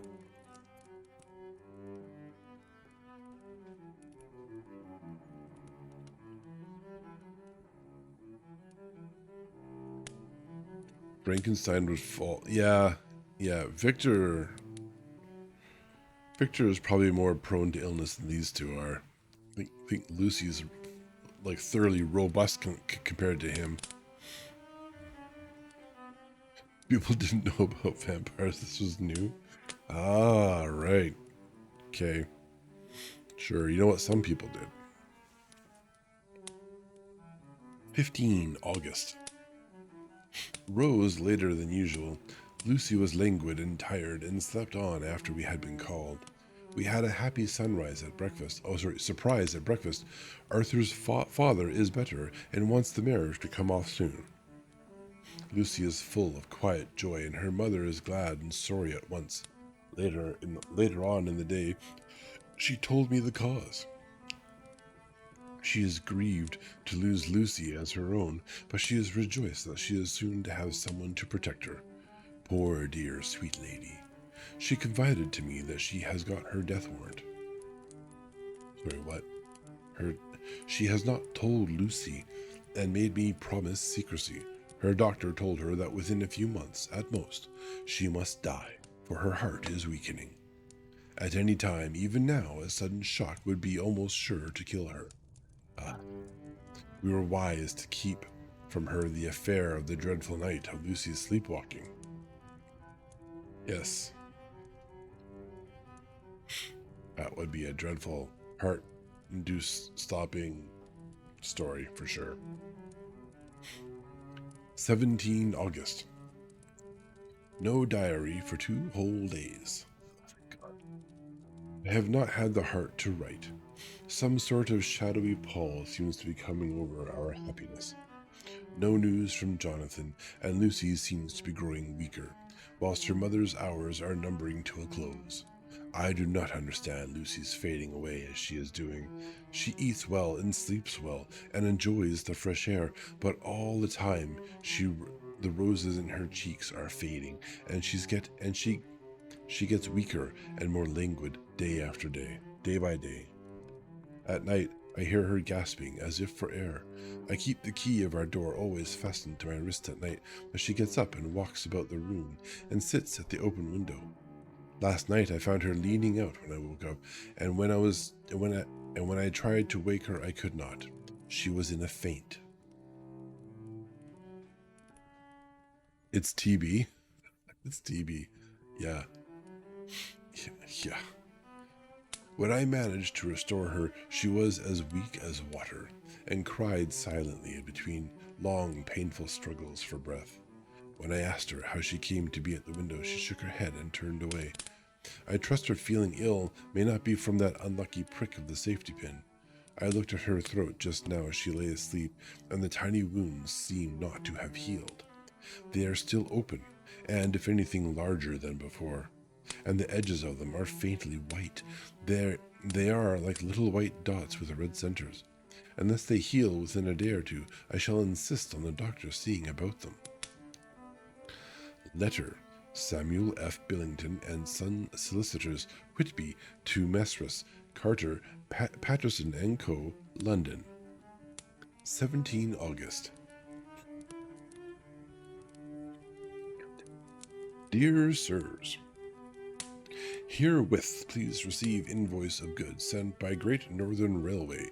Same are to be delivered at Carfax near Purfleet immediately on receipt of goods, station King's Cross. The house is at present empty, but enclosed please find keys, all of which are labeled. You will please deposit the boxes, 50 in number, which form the consignment, in the partially ruined building forming part of the house and marked A on rough diagram enclosed. Your agent will easily recognize the locality, as it is the ancient chapel of the mansion. The goods leave by the train at 9:30 tonight and will be due at King's Cross at 4:30 tomorrow afternoon. As our client wishes the delivery made as soon as possible, we shall be obliged by your having teams ready at King's Cross at the time named and forthwith conveying the goods to destination. In order to obviate any delays possible through any routine requirements as to payment in your departments, we enclose check herewith for £10, receipt of which please acknowledge. Should the charge be less than this amount, you can return balance. If greater, we shall at once send check for difference on hearing from you. You are to leave the keys on coming away in the main hall of the house, where the proprietor may get them on his entering the house by means of his duplicate key.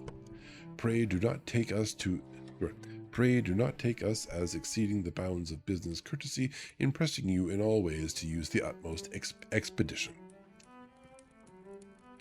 We are, dear sirs, faithfully yours, Samuel F. Billington and Son. Letter, Messrs. It's Messrs. There needs to be more vowels. It's a vowelation. So, letter, Messrs. Carter, Patterson & Co., London, to Messrs. Billington and Son, Whitby, 21 August. Dear Sirs, we beg to acknowledge £10 received and to return check £1 17 shillings and 9d. I didn't know there was something smaller than a shilling. Okay. £1, 17 shillings, and 9/10 of a shilling. Amount of overplus, as shown in receipted account herewith. Goods are delivered in exact accordance with instructions, and keys left in parcel in main hall as directed. We are, dear sirs, yours respectfully, Pro Carter, Patterson & Co. Oh look, another journal entry. Mina Berry's journal. 18 August. I am happy today and right sitting on the seat in the churchyard. Lucy is ever so much better. Last night she slept well all night and did not disturb me once. The roses seem coming back already to her cheeks, though she is still sadly pale and wan looking. If she were in any way anemic, I could understand it, but she is not. She is in gay spirits and full of life and cheerfulness. All the morbid reticence seems to have passed from her, just and she has and she has just reminded me, as if I needed any reminding, of that night, and that it was here, on this very seat, I found her asleep. As she told me, she tapped playfully with the heel of her boot on the stone slab and said, My poor little feet didn't make much noise then. I dare say poor old Mistress Swales would have told me that it was because I didn't want to wake up Georgie. Yeah, it's Geordie, but it's not the LaForge variety, I assume. As she was in such a communicative humor, I asked her if she had dreamed it all that night. Before she answered, that sweet, puckered look came into her forehead, which Arthur, I call him Arthur from her habit, says he loves, and indeed I don't wonder that he does. She then went on in a half-dreaming kind of way, as if trying to recall it to herself. I didn't quite dream, but it seemed to be real. I only wanted to be here in this spot, I don't know why, for I was afraid of something. I don't know what. I remember, though, I suppose I was asleep, passing through the streets and over the bridge. A fish leaped as I went by, and I leaned over to look at it, and I heard a lot of dogs howling. The whole town seemed as if they must be full of dogs, all howling at once. As I went up the steps, then I had a vague memory of something long and dark with red eyes, just as we saw in the sunset, and something very sweet and very bitter all around me at once. Then I seemed sinking into deep green water, and there was a singing in my ears, as I have heard there is to drowning men, and then everything seemed passing away from me. My soul seemed to go out from my body and float about the air. I seemed to remember that once the West Lighthouse was right under me, and then there was a sort of agonizing feeling, as if I were in an earthquake, and I came back and found you shaking my body. I saw you do it before I felt you. She then began to laugh. It seemed a little uncanny to me, and I listened to her breathlessly. I did not quite like it, but thought it better not to keep her mind on the subject, so we drifted on to other subjects. And Lucy was like her old self again. When we got home, the fresh breeze had braced her up, and her pale cheeks were really more rosy. Her mother rejoiced when she saw her, and we all spent a very happy evening together. Oops, just beat up the microphone. My glass is across and underneath my microphone, and apparently, when I grabbed it, I also bumped it with my hand and sent it careening. All for the sake of water. You see, 19 August. Joy, joy, joy, although not all joy. At last, news of Jonathan. The dear fellow has been ill. That is why he did not write. I am not afraid to think it or say it, now that I know Mr. Hawkins sent me on the letter and wrote himself, oh, so kindly. I am to leave in the morning and go over to Jonathan to help to nurse him if necessary, and to bring him home. Mr. Hawkins says it would not be a bad thing if we were to be married out there. I have cried over the good sister's letter till I can feel it wet against my bosom where it lies. It is of Jonathan and must be my next heart, for he is in my heart. My journey is all mapped out, and my luggage ready. I am only taking one change of dress. Lucy will bring my trunk to London and keep it till I send for it. For it may be that I must write no more. I must keep it to say to Jonathan, my husband. The letter that he has seen and touched must comfort me till we meet. Yes, let me back that up a little bit. Lucy will bring my trunk to London and keep it till I send for it. For it may be that, and then we have a ... And then that's when she says, I must write no more. She interrupts herself in her diary. She could just not say the thing, not write down the thing she's thinking. It's almost as if they write as fast as they speak.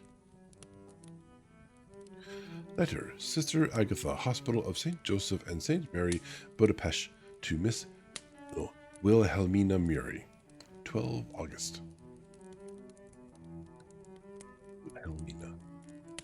Wilma? She's from the Flintstones. Maybe not. Dear Madam, I write by desire of Mr. Jonathan Harker, who is himself not strong enough to write, though progressing well, thanks to God and St. Joseph and St. Mary. He has been under our care for nearly 6 weeks, suffering from a violent brain fever. It's a brain fever. Maybe he's last name Frankenstein for real. He wishes me to convey his love and to say that by this post I write for him to Mr. Peter Hawkins, executor, to say with his dutiful respects that he is sorry for his delay and that all of his work is completed. He will require some few weeks' rest in our sanatorium in the hills, but will then return. He wishes me to say that he has not sufficient money with him, and that he would like to pay for his staying here, so that others who need shall not be wanting for help. Believe me, yours, with sympathy and all blessings, Sister Agatha.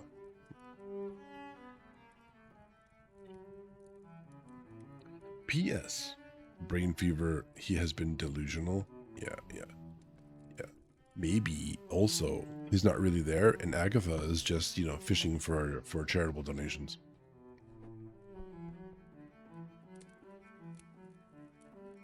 My nose is so itchy. Damn nose hairs. Don't ever get old. You grow hair in your nose. Alright. P.S. My patient being asleep, I open this to let you know something more. He has told me all about you, and that you are shortly to be his wife. All blessings to you both. He has had some fearful shock, so says our doctor, and in his delirium his ravings have been dreadful, of wolves and poison and blood, of ghosts and demons, and I fear to say of what.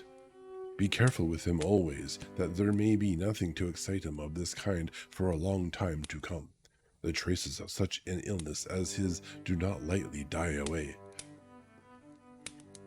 We should have written long ago, but we knew nothing of his friends, and there was on him nothing that anyone could understand.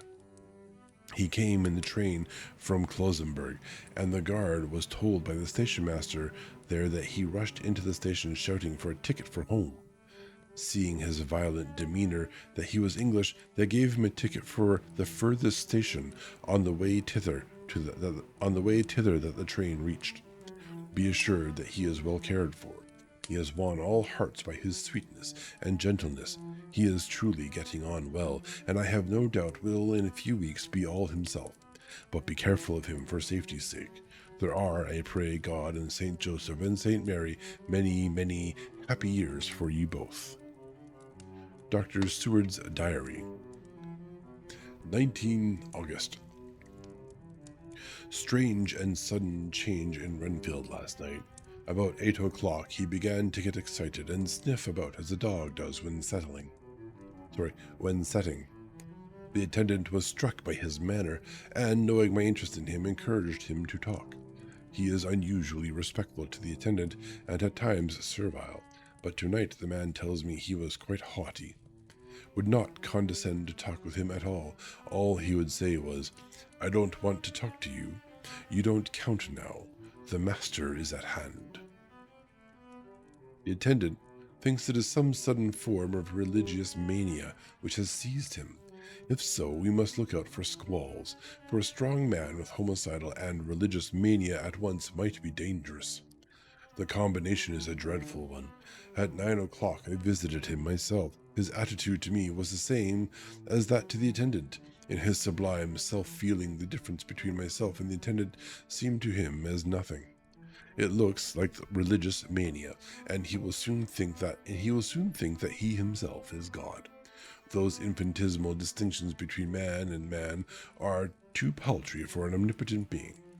How these madmen give themselves away! The real God taketh heed lest a sparrow fall, but the God created from human vanity sees no difference between an eagle and a sparrow. Oh, if men only knew! For half an hour or more, Renfield kept getting excited in greater and greater degree. I did not pretend to be watching him, but I kept strict observation all the same. All at once, that shifty look came into his eyes which we always see when a madman has seized an idea, and with it the shifty movement of the head and back which asylum attendants come to know so well. He became quite quiet, and went and sat on the edge of his bed, resignedly, and looked into the space with lackluster eyes. I thought I would find out if his apathy were real or only assumed, and try to lead him to talk of his pets, a theme which had never failed to excite his attention. At first he made no reply, but at length said testily, "Bother them all. I don't care a pin about them." "What?" I said. "You don't mean to tell me you don't care about spiders?" Spiders at present are his hobby, and the notebook is filled up with columns of small figures. To this he answered enigmatically, "The bright maidens rejoice the eyes that wait the coming of the bride, but when the bride draweth nigh, and the maidens shine not to the eyes that are filled." He would not explain himself, but remained obstinately seated on his bed all the time I remained with him. I am weary tonight and low in spirits. I cannot but think of Lucy and how different things might have been. If I don't sleep at once, chloral, the modern Morpheus. What is that? C2HCl3O. H2O. Dot H2O. Could just give me names. Come on. I can't pronounce that. I can't translate that. I've been to university. I took a chemistry course and I failed it. I must be careful not to let it grow into a habit. No, I shall take none tonight. I have thought of Lucy, and I shall not dishonor her by mixing the two. If need be, tonight shall be sleepless. Dude, just take it. It's okay. Laudium? Laudium. Is that what the chemical structure is? Because chloral, laudanum. The modern Morpheus is laudanum. Oh, it's chloral. Clearly chloral. Very addictive. So, yeah, don't take it. Don't take it, bro. Just use decaf. You'll be fine. Later. Glad I made the resolution. Gladder that I kept to it. I had lain tossed about, and had heard the clock strike only twice, when the night watchman came to me, sent up from the ward to say that Renfield had escaped. I threw on my clothes and ran down at once. My patient is too dangerous a person to be roaming about. Those ideas of his might work out dangerously with strangers. The attendant was waiting for me.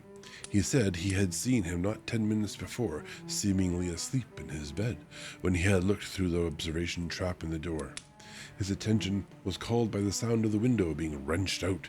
He ran back and saw his feet disappear through the window, and had at once sent up for me. I was only in his night gear and cannot be far off. Sorry, he was only in his night gear and cannot be far off. The attendant thought it would be more useful to watch where he should go than to follow him, as he might lose sight of him whilst getting out of the building by the door. He is a bulky man and couldn't get through the window. I am thin, so with his aid I got out, but feet foremost, and as we were only a few feet above ground, landed unhurt. The attendant told me the patient had gone to the left and had taken a straight line, so I ran as quickly as I could. As I got through the belt of trees, I saw a white figure scale the high wall which separates our grounds from those of the deserted house. I ran back at once, told the watchman to get 3 or 4 men immediately and follow me into the grounds of Carfax, in case our friend might be dangerous. I got a ladder myself and crossing the wall, dropped down on the other side. I could see Renfield's figure just disappearing behind the angle of the house, so I ran after him. On the far side of the house I found him pressed close against the old iron-bound oak door of the chapel. He was talking, apparently to someone.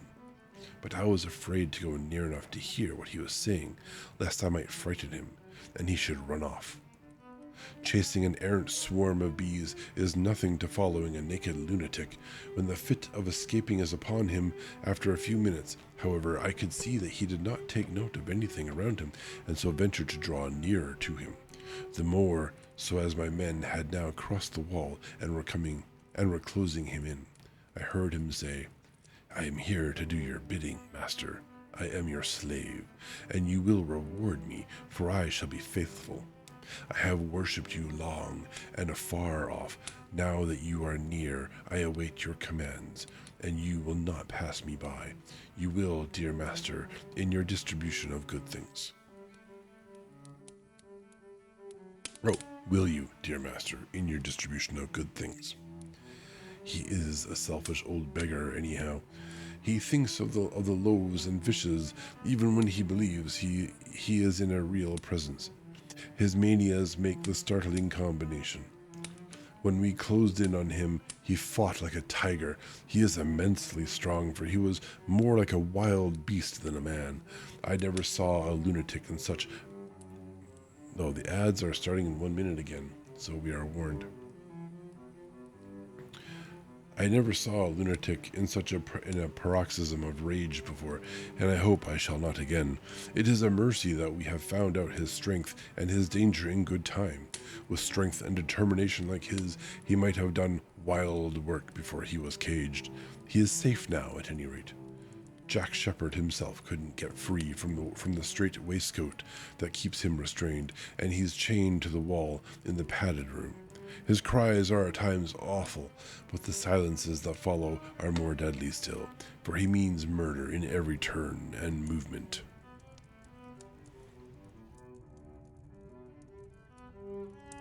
Oh. We have 4 lines left and 6 seconds before the ads are supposed to start.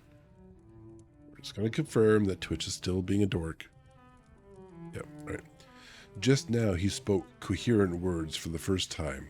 "I shall be patient, master. It is coming, coming, coming." So I took the hint and came to. I was too excited to sleep, but this diary has quieted me, and I feel I shall get some sleep tonight. That is the end of that chapter, and my goodness, those last few lines did not age well. No. Don't set that marker. Oh, I feel dirty. Where are the ads when you need them?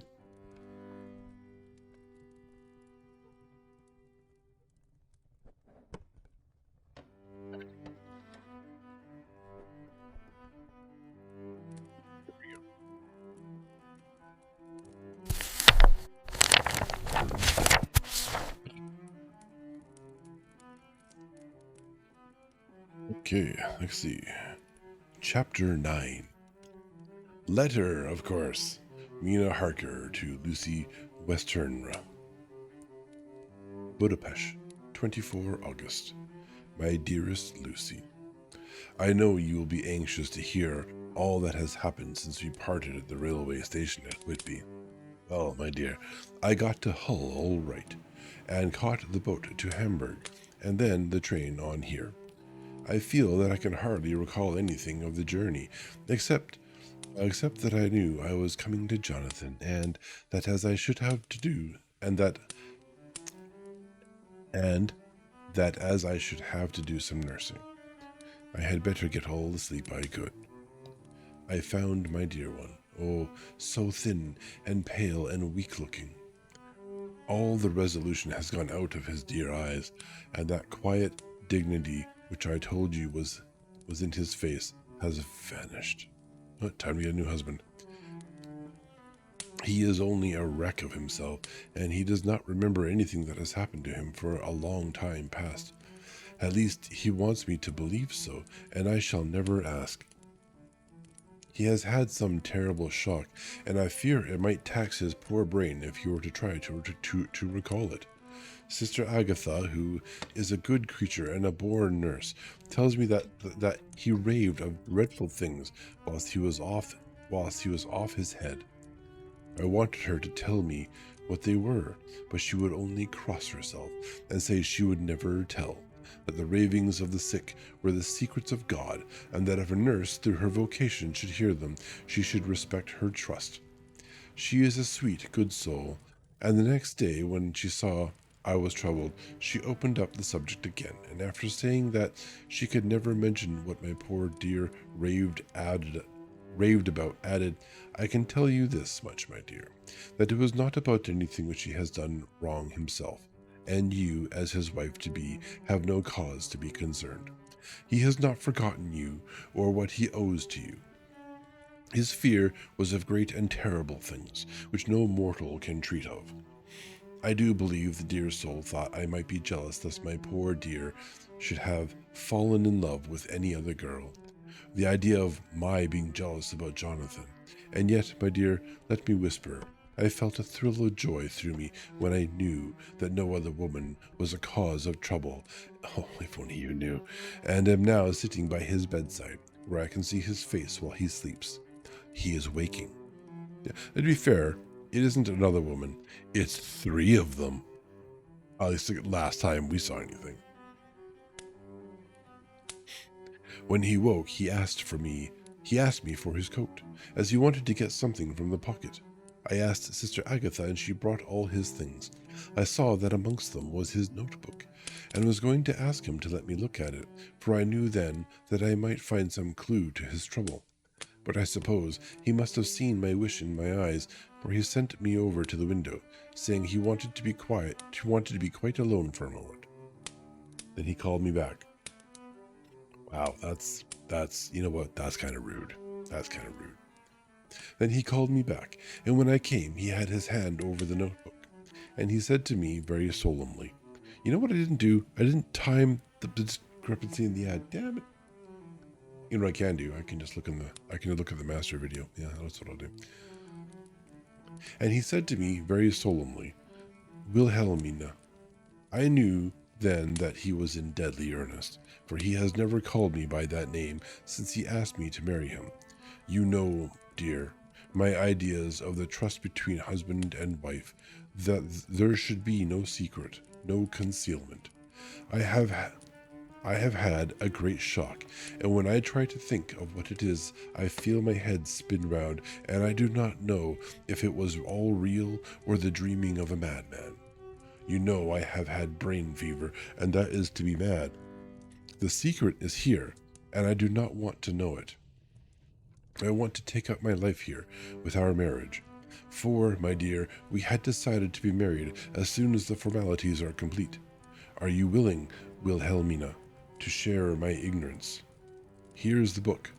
Take it and keep it. Read it if you will, but never let me know, unless indeed some solemn duty should come upon me to go back to the bitter hours, asleep or awake, sane or mad, recorded here. He fell back, exhausted, and I put the book under his pillow and kissed him.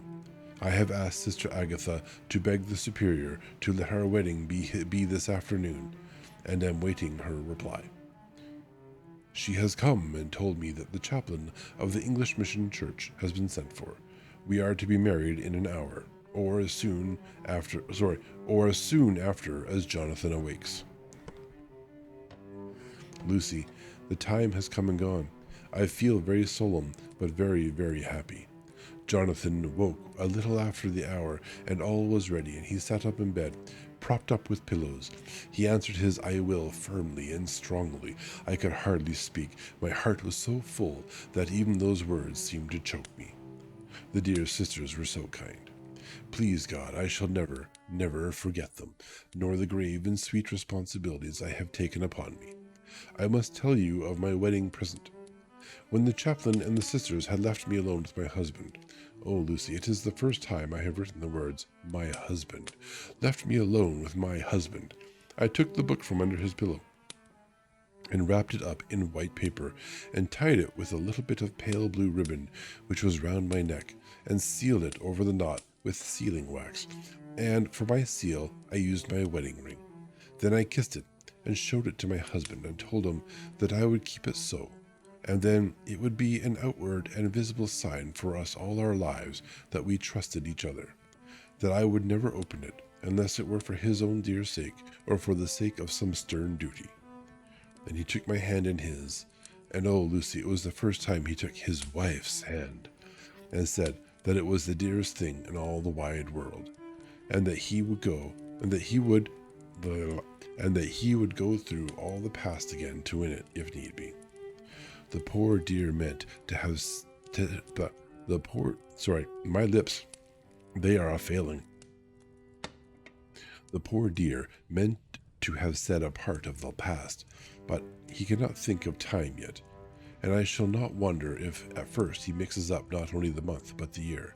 What did he say? He said it was the dearest thing in all the wide world, and that he would go through all the past again to win it, if need be. You're meant to have said a part of the past. Oh, she's nitpicking that he didn't say a part of the past? Interesting. Anyways. Dog fact. Walt Disney's family dog named Suni was the inspiration behind Lady and the Tramp. I hope, like, in shape, size, and color only. Otherwise, that's a tragic story based on real life events.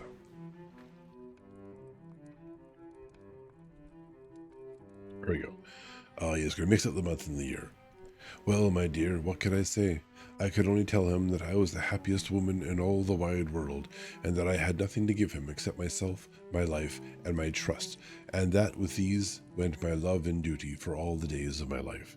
And, my dear, when he kissed me and drew me to him with his poor weak hands, it was like a very solemn pledge between us. Lucy, dear, do you know why I tell you all this? It is not only because it is all sweet to me, but because you have been and are very dear to me. It was my privilege to be your friend and guide when you came from the schoolroom to prepare for the world of life. I want you to see now, with the eyes of a very happy wife, whither duty has led me, so that in your own married life you too may be all happy as I am. My dear, please Almighty God, your life may be all it promises, a long day of sunshine with no harsh wind, no forgetting duty, no distrust. I must not wish you no pain. I must not wish you no pain, for that can never be, but I do hope you will be always as happy as I am now.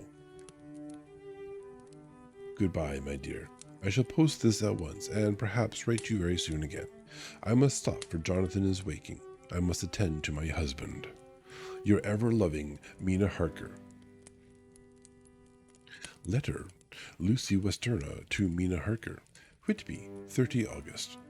My dearest Mina, oceans of love and millions of kisses, and may you soon be in your own home with your husband. I wish you could be coming home soon enough to stay with us here. The strong air would soon restore Jonathan. It has quite restored me. I have an appetite like a cormorant, am full of life, and sleep well. You will be glad to know that I have quite given up walking in my sleep. I think I have not stirred out of my bed for a week. That is when I once got into it at night.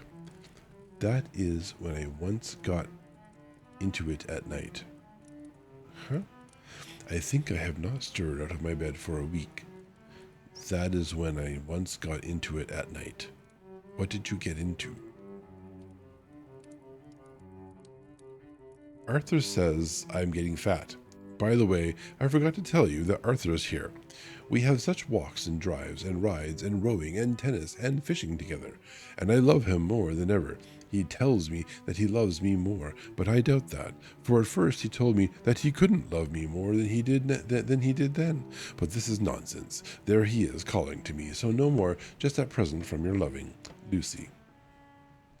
She slept without moving?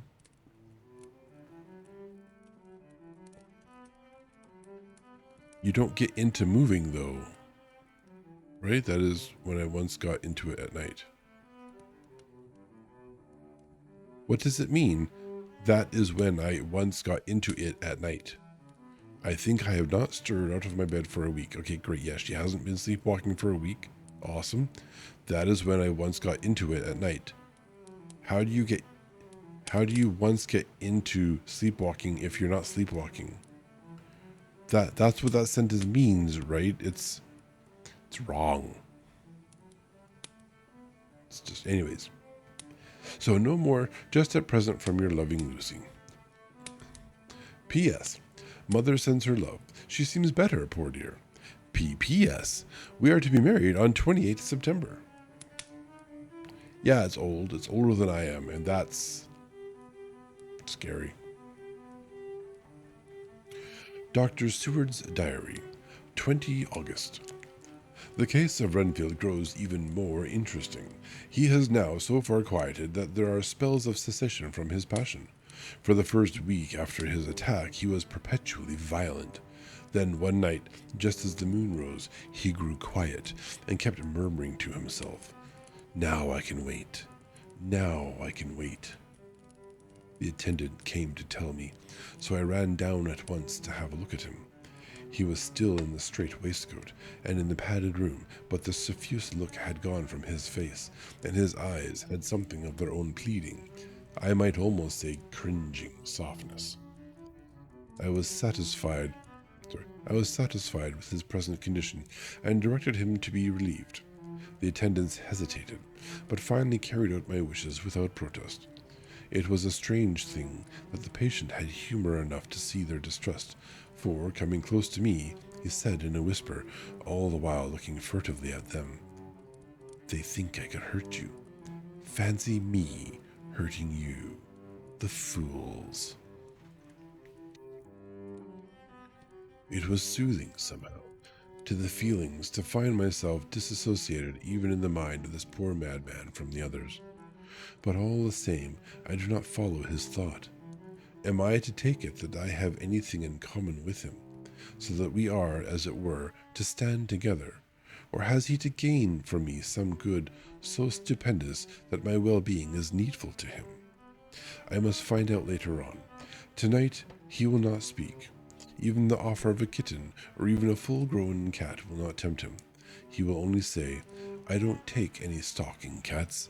I have more to think of now, and I can wait. I can wait." After a while, I left him. The attendant tells me that he was quiet until just before dawn, and that then he began to get uneasy, and at length violent, until at last he fell into a paroxysm which exhausted him so that he swooned into a sort of coma. It's like he's unstable or something. ... 3 nights has the same thing happened. Violent all day, then quiet from moonrise to sunrise. I wish I could get some clue to the cause. It would almost seem as if there was some influence which came and went. Happy thought. We shall tonight play sane wits against mad ones. He escaped before without our help. Tonight he shall escape with it. We shall give him a chance, and have the men ready to follow in case they are required. 23 August. The unexpected always happens. How well Disraeli knew life. Our bird, when he found the cage open, would not fly, so all our subtle arrangements were for naught. At any rate, we have proved one thing, that the spells of quietness last a reasonable time. We shall, in future, be able to ease his bonds for a few hours each day. I have given orders... hang on. I'm pinching more hair out of my nostril. Put that in your brain. Oh, where were we? I have given orders to the night attendant merely to shut him in the padded room, when once he is quiet until an hour before sunrise. The poor soul's body will enjoy the relief even if his mind cannot appreciate it. Hark! The unexpected again! I am called. The patient has once more escaped. Just have to wait a little longer, I guess. Later. Another night adventure. Renfield artfully waited until the attendant was entering the room to inspect it. Then he dashed out past him and flew down the passage. I sent word for the attendants to follow.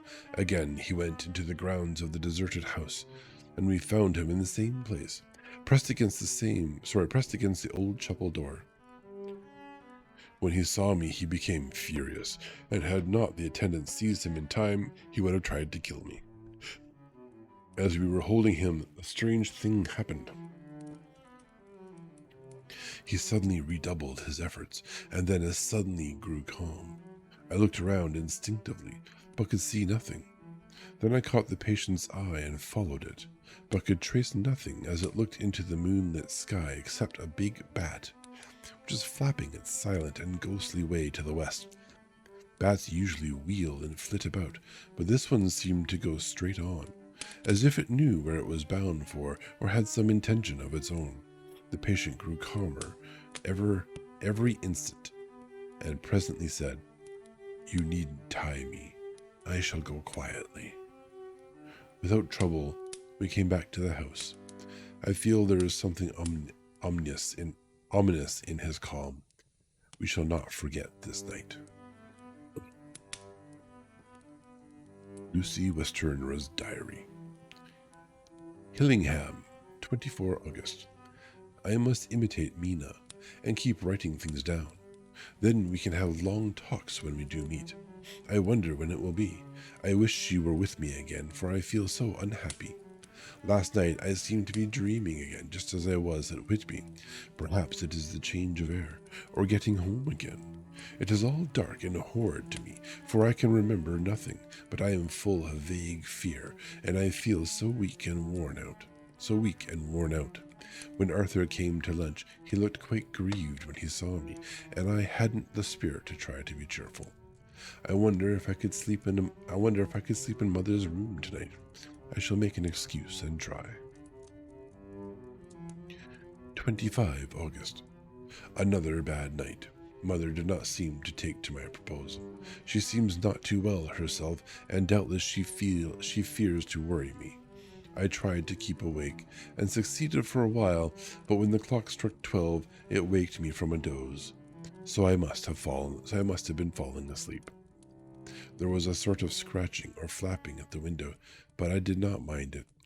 As I remember no more, I suppose I must then have fallen asleep. More bad dreams. I wish I could remember them. This morning I am horribly weak. My face is ghastly pale, and my throat pains me. It must be something wrong with my lungs, for I don't seem to ever get air enough. I shall try to cheer up when Arthur comes, or else I know he will be miserable to see me so. Letter. Arthur Holm to Dr. Seward. Albemarle Hotel, 31 August. My dear Jack, I want you to do me a favor. Lucy is ill. That is, she has no special disease, but she looks awful, and is getting worse every day. I have asked her if there is any cause. I do not dare to ask her mother, for to disturb the poor lady's mind about her daughter in her present state of health would be fatal. Mrs. Westenra has confided to me that her doom is spoken, disease of the heart, though poor Lucy does not know it yet. I am sure that there is something preying on my dear girl's mind. I am almost distracted when I think of her. To look at her gives me a pang. I told her I should ask you to see her, and though she demurred at first, I know why, old fellow. She finally consented. It will be a painful task for you, I know, old friend, but it is for her sake, and I must not hesitate to ask, or you to act.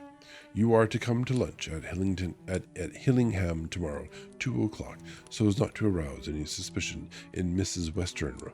And after lunch, Lucy will take an opportunity of being alone with you.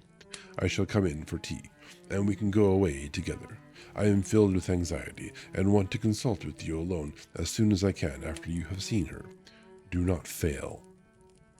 You know how to ask for a favor, bro. Signed, Arthur. Telegram. Arthur Holmwood to Seward.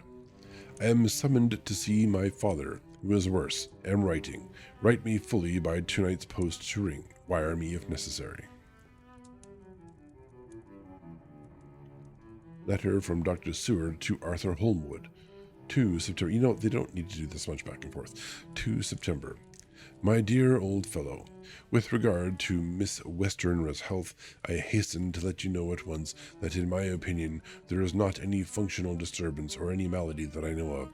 At the same time, I am not by any means satisfied with her appearance. She is woefully different from what she was when I saw her last. Of course, you must bear in mind that I did not have full opportunity of examination such as I should wish. Our very friendship makes a little difficulty which is not even medical science or custom can bridge over. Our very friendship makes a little difficulty which not even medical science or custom can bridge over. Then ye ain't professional. I had better tell you exactly what happened, leaving you to draw in a measure your own conclusions. I shall then say what I have done and propose doing. Who is this? This is Dr. Seward to Arthur. Yeah, okay. Alright. I found Miss Westenra in seemingly gay spirits. Her mother was present, and in a few seconds I made up my mind that she was trying all she knew to mislead her mother and prevent her from being anxious. I have no doubt she guesses if she does not know what need of caution there is. We lunched alone, and as we all exerted ourselves to be cheerful, we got, as some kind of reward for our labors, some real cheerfulness among us.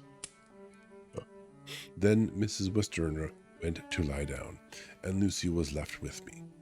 We went into her boudoir, and till we got there her gaiety remained, for the servants were coming and going.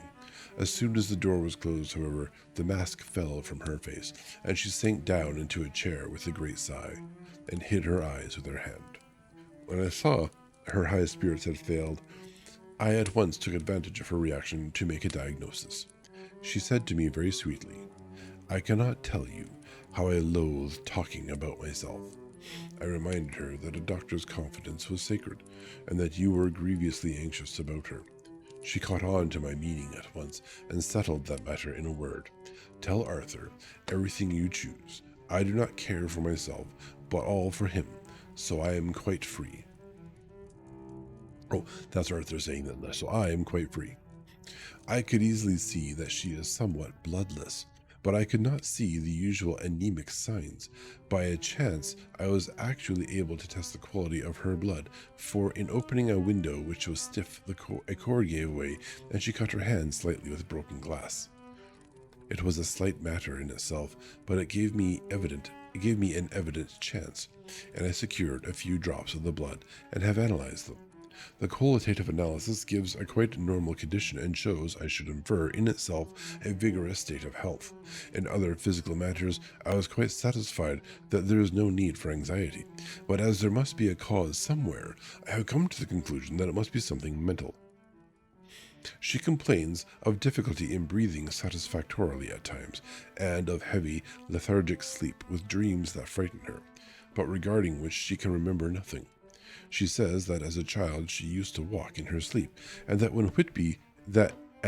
in Whitby the habit came back, and that once she walked out in the night and went to East Cliff, where Miss Murray found her, but she assures me that of late the habit has not returned. I am in doubt, and so have done the best thing I know of. I have written to my old friend and master, Professor Van Helsing of Amsterdam, who knows as much about obscure diseases as anyone in the world. Oh, there's a name I recognize. I have asked him to come over, and as you told me that all things were to be at your charge, I have mentioned to him who you are and your relations to Miss Westenra. This, my dear fellow, is in obedience to your wishes. I am only too proud and happy to do anything I can for her. Van Helsing would, I know, do anything for me for a personal reason, so no matter on what ground he comes, we must accept his wishes. He is a seemingly arbitrary man, but this is because he knows what he is talking about better than anyone else. He is a philosopher and a metaphysician, and one of the most advanced scientists of his day, and he has, I believe, an absolutely open mind. This, with an iron nerve, a temper of the ice brook, an indomitable resolution, self-command, and toleration exalted from virtues and to blessings, and the kindliest and truest heart that beats. These form his equipment for the noble work that he is doing for mankind. Work both in theory and practice, for his views are as wide as his all-embracing sympathy. I tell you these facts that you may know why I have such confidence in him. I have asked him to come at once. I shall see Miss Westernra tomorrow again. She is to meet me at the stores, so that I may not alarm her mother by too early a reception of my call. Yours always, John Seward. I see. Maybe, perhaps, if we're lucky, Van Helsing will not be a letter story, but will be a story. This is all the prelude to the real story and the grand adventure. Right? Valana? That it? Maybe? Can we please stop with the letters? Don't glance at me like that. Or wait a minute. The glance is a mysterious emote. It means many things. Hence mysterious. Letter, Abraham Van Helsing, MD, PhD, Lit, etc., to Dr. Seward, 2 September. I think he's got a lot of degrees. My good friend, when I have received your letter, I am already coming to you. By good fortune, I can leave just at once, without wrong to any of those who have trusted me. Were fortune other, then it would be bad for those who have trusted, for I come to my friend when he call me to aid those he holds dear. Tell your friend that when that time you suck from my wound so swiftly the poison of the gangrene from that knife, that our other friend, too nervous, let slip. You did more for him than he wants my aids, and you call, dear, no, this is another one of those types of covers. Let slip. You did more for him than he wants my aids, and you call for them than all his great fortune could do. That was a sentence. But it is pleasure added to do for him, your friend, it is to you that I come. Have then rooms for me at the Great Eastern Hotel, so that I may be near to hand, and please it so arrange that we may see the young lady not too late on tomorrow, for it is likely that I may have to return here that night. But if need be, I shall come again in 3 days, and stay longer if I must. Till then, goodbye, my friend John. Van Helsing.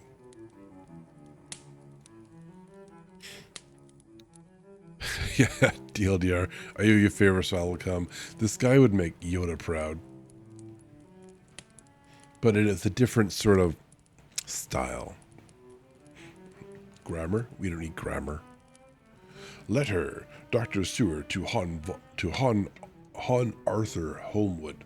I wanted to say Van Helsing again. It's my favorite name in this book. My dear Art, Van Helsing has come and gone.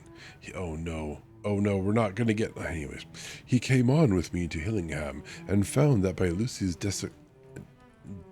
discretion, oh my god, normal words are becoming hard to say, and found that by Lucy's discretion, her mother was lunching out, so that we were alone with her.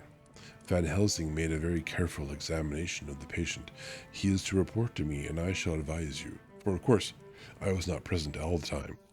He is, I fear, much concerned, but says he must think. When I told him of our friendship and how you trust me in the matter, he said, you must tell him all you think. Tell him what I think, if you can guess it, if you will. Nay, I am not jesting. This is no jest, but life and death, perhaps more. I asked what he meant by that, for he was very serious. This was when we had come back to town, and he was having a cup of tea before starting on his return to Amsterdam. He would not give me any further clue. You must not be angry with me, Art, because his very reticence means that all his brains are working for her good. He will speak plainly enough when the time comes, be sure. I told him I would simply write an account of our visit, just as if I were doing a descriptive special article for the Daily Telegraph. He seemed not to notice, but remarked that the smuts in London were not quite so bad as they used to be when he was a student here. All right, Van Helsing into porn, got it. I am to get his report tomorrow if he can possibly make it. In any case, I am to have a letter. Well, as to the visit, Lucy was more cheerful than on the day I first saw her, and certainly looked better. She had lost something of the ghastly look that so upset you, and her breathing was normal. Yeah, she goes back and forth a lot. Han is honorable? Oh, okay. She had lost something of the galley. She was very sweet to the professor, as she always is, and tried to make him feel at ease, though I could see that the poor girl was making a hard struggle for it. I believe Van Helsing saw it too, for I saw the quick look under his bushy brows that I knew of old. Then he began to chat of all things except ourselves and diseases, and with such an infinite geniality that I could see poor Lucy's pretense of animation merge into reality. Then, without any seeming change, he brought the conversation gently round to his visit, and suavely said, "My dear young miss, I have the so great pleasure because you are so much beloved, that this much, my dear, ever were there that which I do not see. Ever were there that which I do not see. They told me you were down in the spirit, and that you were of a ghastly pale. To them I say, poof, poof, poof, whatever it's P-O-U-F. And he snapped his fingers at me and went on, but you and I shall show them how wrong they are. How can he?"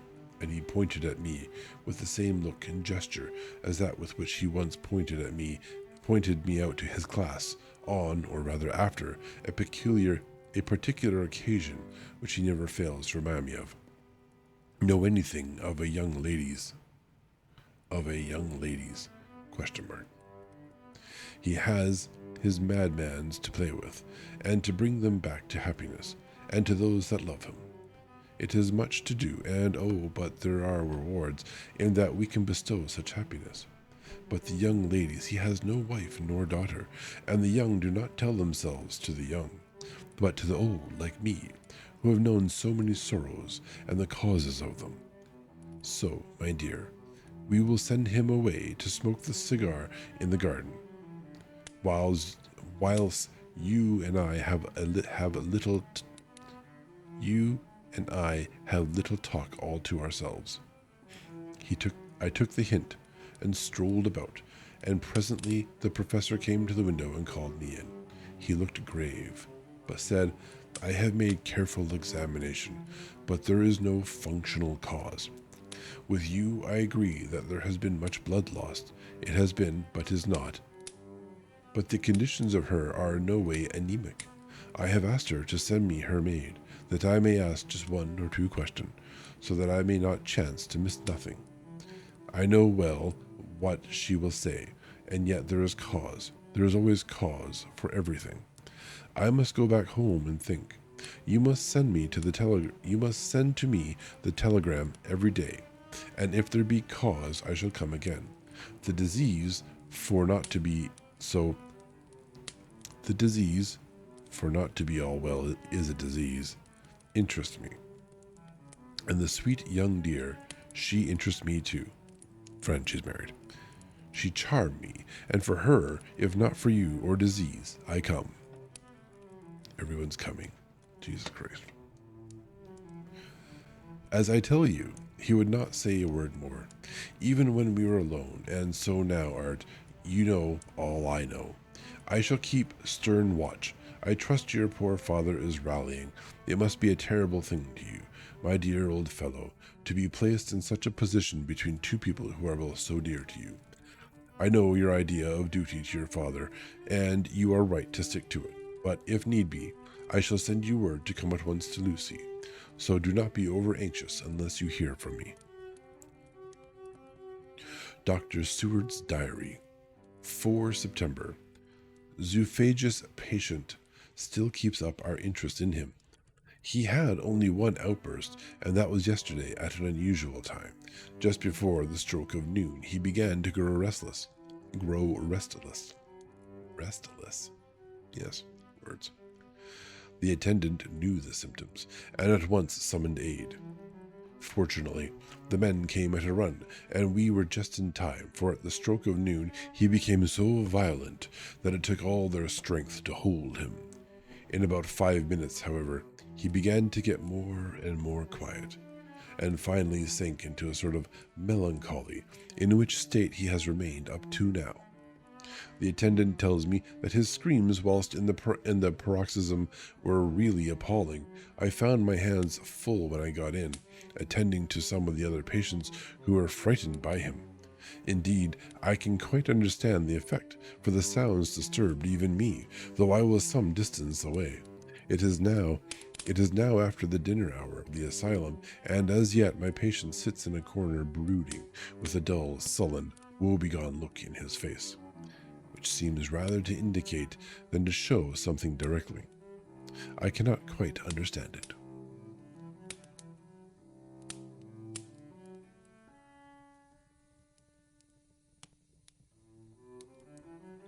Later, another change in my patient.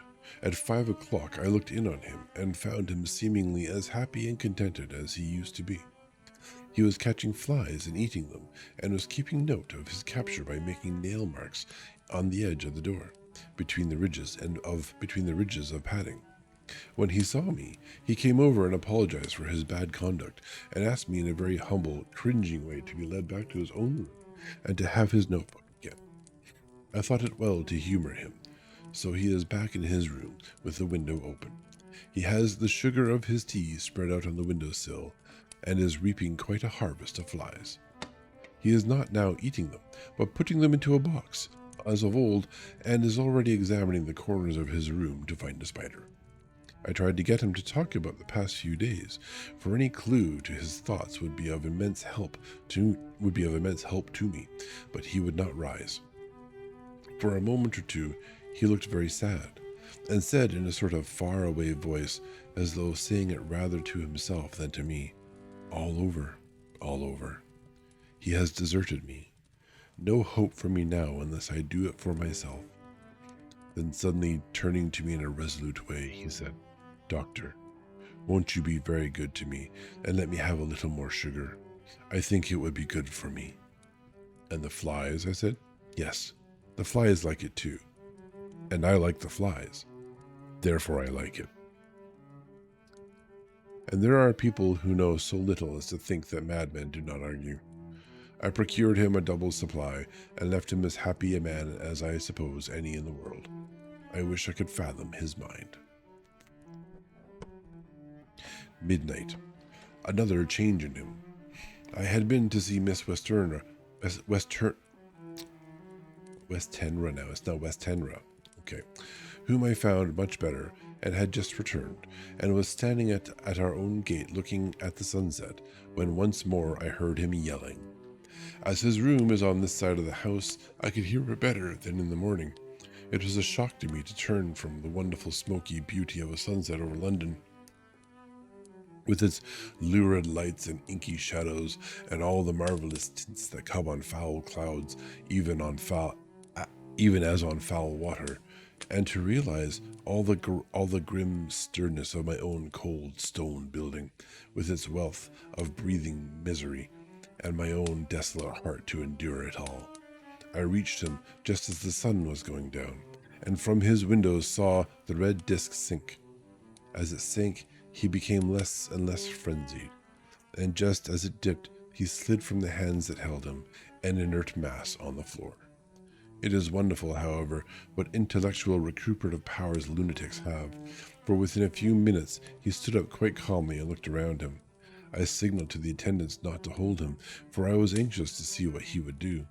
He went straight over to the window and brushed out the crumbs of sugar. Then he took his fly box and emptied it outside, and threw away the box. Then he shut the window, and, crossing over, sat down on his bed. All this surprised me, so I asked him, "Are you not going to keep flies any more?" "No," he said he. I am sick of all that rubbish. He certainly is a wonderfully interesting study. I wish I could get some glimpse of his mind or the cause of his sudden passion. Stop. There may be a clue after all.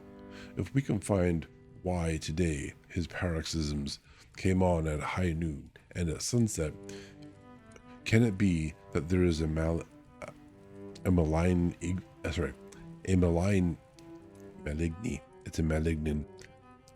influence of the sun at periods which affects certain natures, as at times the moon does others? We shall see. Why would you write stop? There's no need to write stop. Little buffering. Oh yeah, we have dropped 522 frames. 16.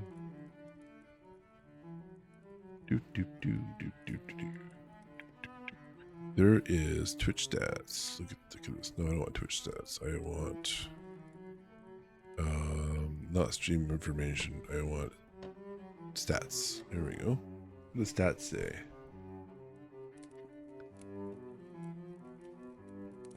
Yeah, frames missed due to rendering. 4,000. Oh, that's. No, I should have reset this. This is all time. Lulz. I've lost a total of 4,721 frames to rendering since I started streaming. Live recording. Yeah, I don't know. Seems to be done. How much of the story have we missed? Should I go back? Should I read more? Will you all be mystified? Either way, there's no need to write down the word stop in your own freaking diary. Anyways, we shall see if the sun and the moon affects his moods. Telegram, Seward, London to Van Helsing, Amsterdam, 4 September. Patient still better today. That's the entire thing. Thank you, book. Telegram, Seward, London to Van Helsing, Amsterdam, 5 September. Patient greatly improved. Good appetite. Sleeps naturally. Good spirits. Color coming back. Telegram, Seward, London to Van Helsing, Amsterdam, 6 September. Terrible change for the worse. Come at once. Do not lose an hour. I hold over telegram to Holmwood till have seen you. Telegrams. I forgive the grammar for telegrams because it's all in freaking Morse code, and you know, I don't have a lot of bandwidth back then. That, however, the decline of poor Lucy's health is the end of chapter 9 and the end of our stream. I was hoping to never have dropped frames. How tragic. Maybe Valana's uploading stuff to the internet, consuming our bandwidth. Whilst I do have 2 internets. Yeah, it's a nice cliffhanger. Right, let's go back to just while I ramble.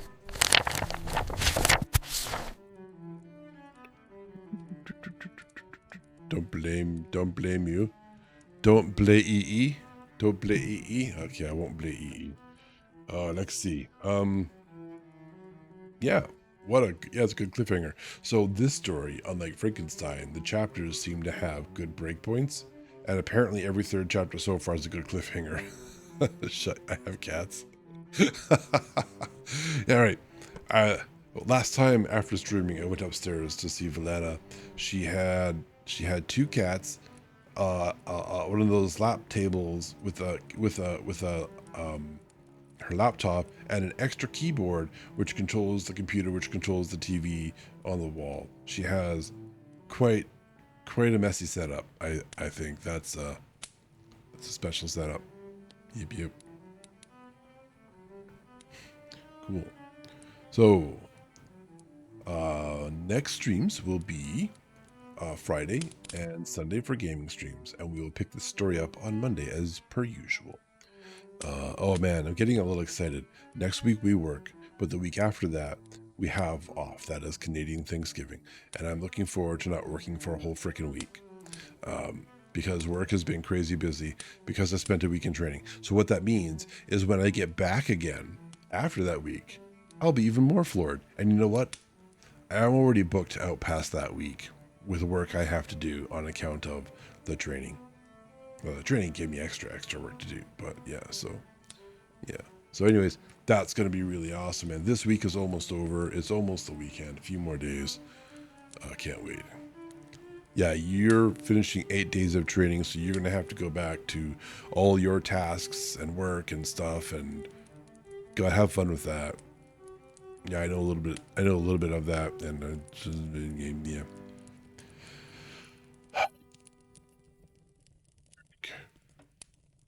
Anyhow, we're playing Space Marine 2 on our next stream. Shall we raid? Is it? Are we raid worthy?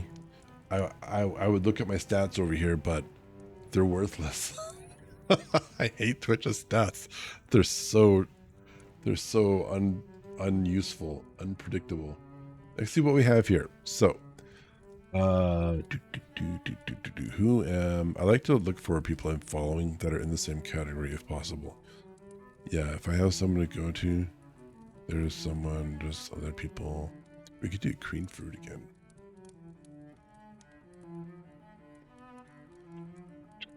We have like friends we haven't Iron Mouse is on. I follow her technically, but I don't think I watch her streams very often. She's such a dear. Yeah, we could just drop in on Queen. She's been up for almost 4 hours. I'm not gonna, yeah, drop in on Iron Mouse. Yeah, okay, I just get like suicide. Cool. Gonna do that. Listen to her for a little while.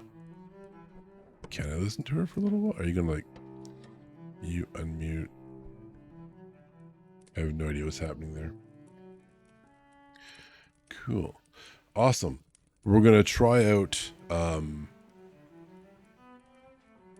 all of the timer stuff I have set up. Let's go. Thank you for joining me, everybody. Please do remember to return your reading materials to the shelves, and remember to be kind to one another. Knock. No, I'm not gonna collaborate. I'm gonna read her ass. There we go.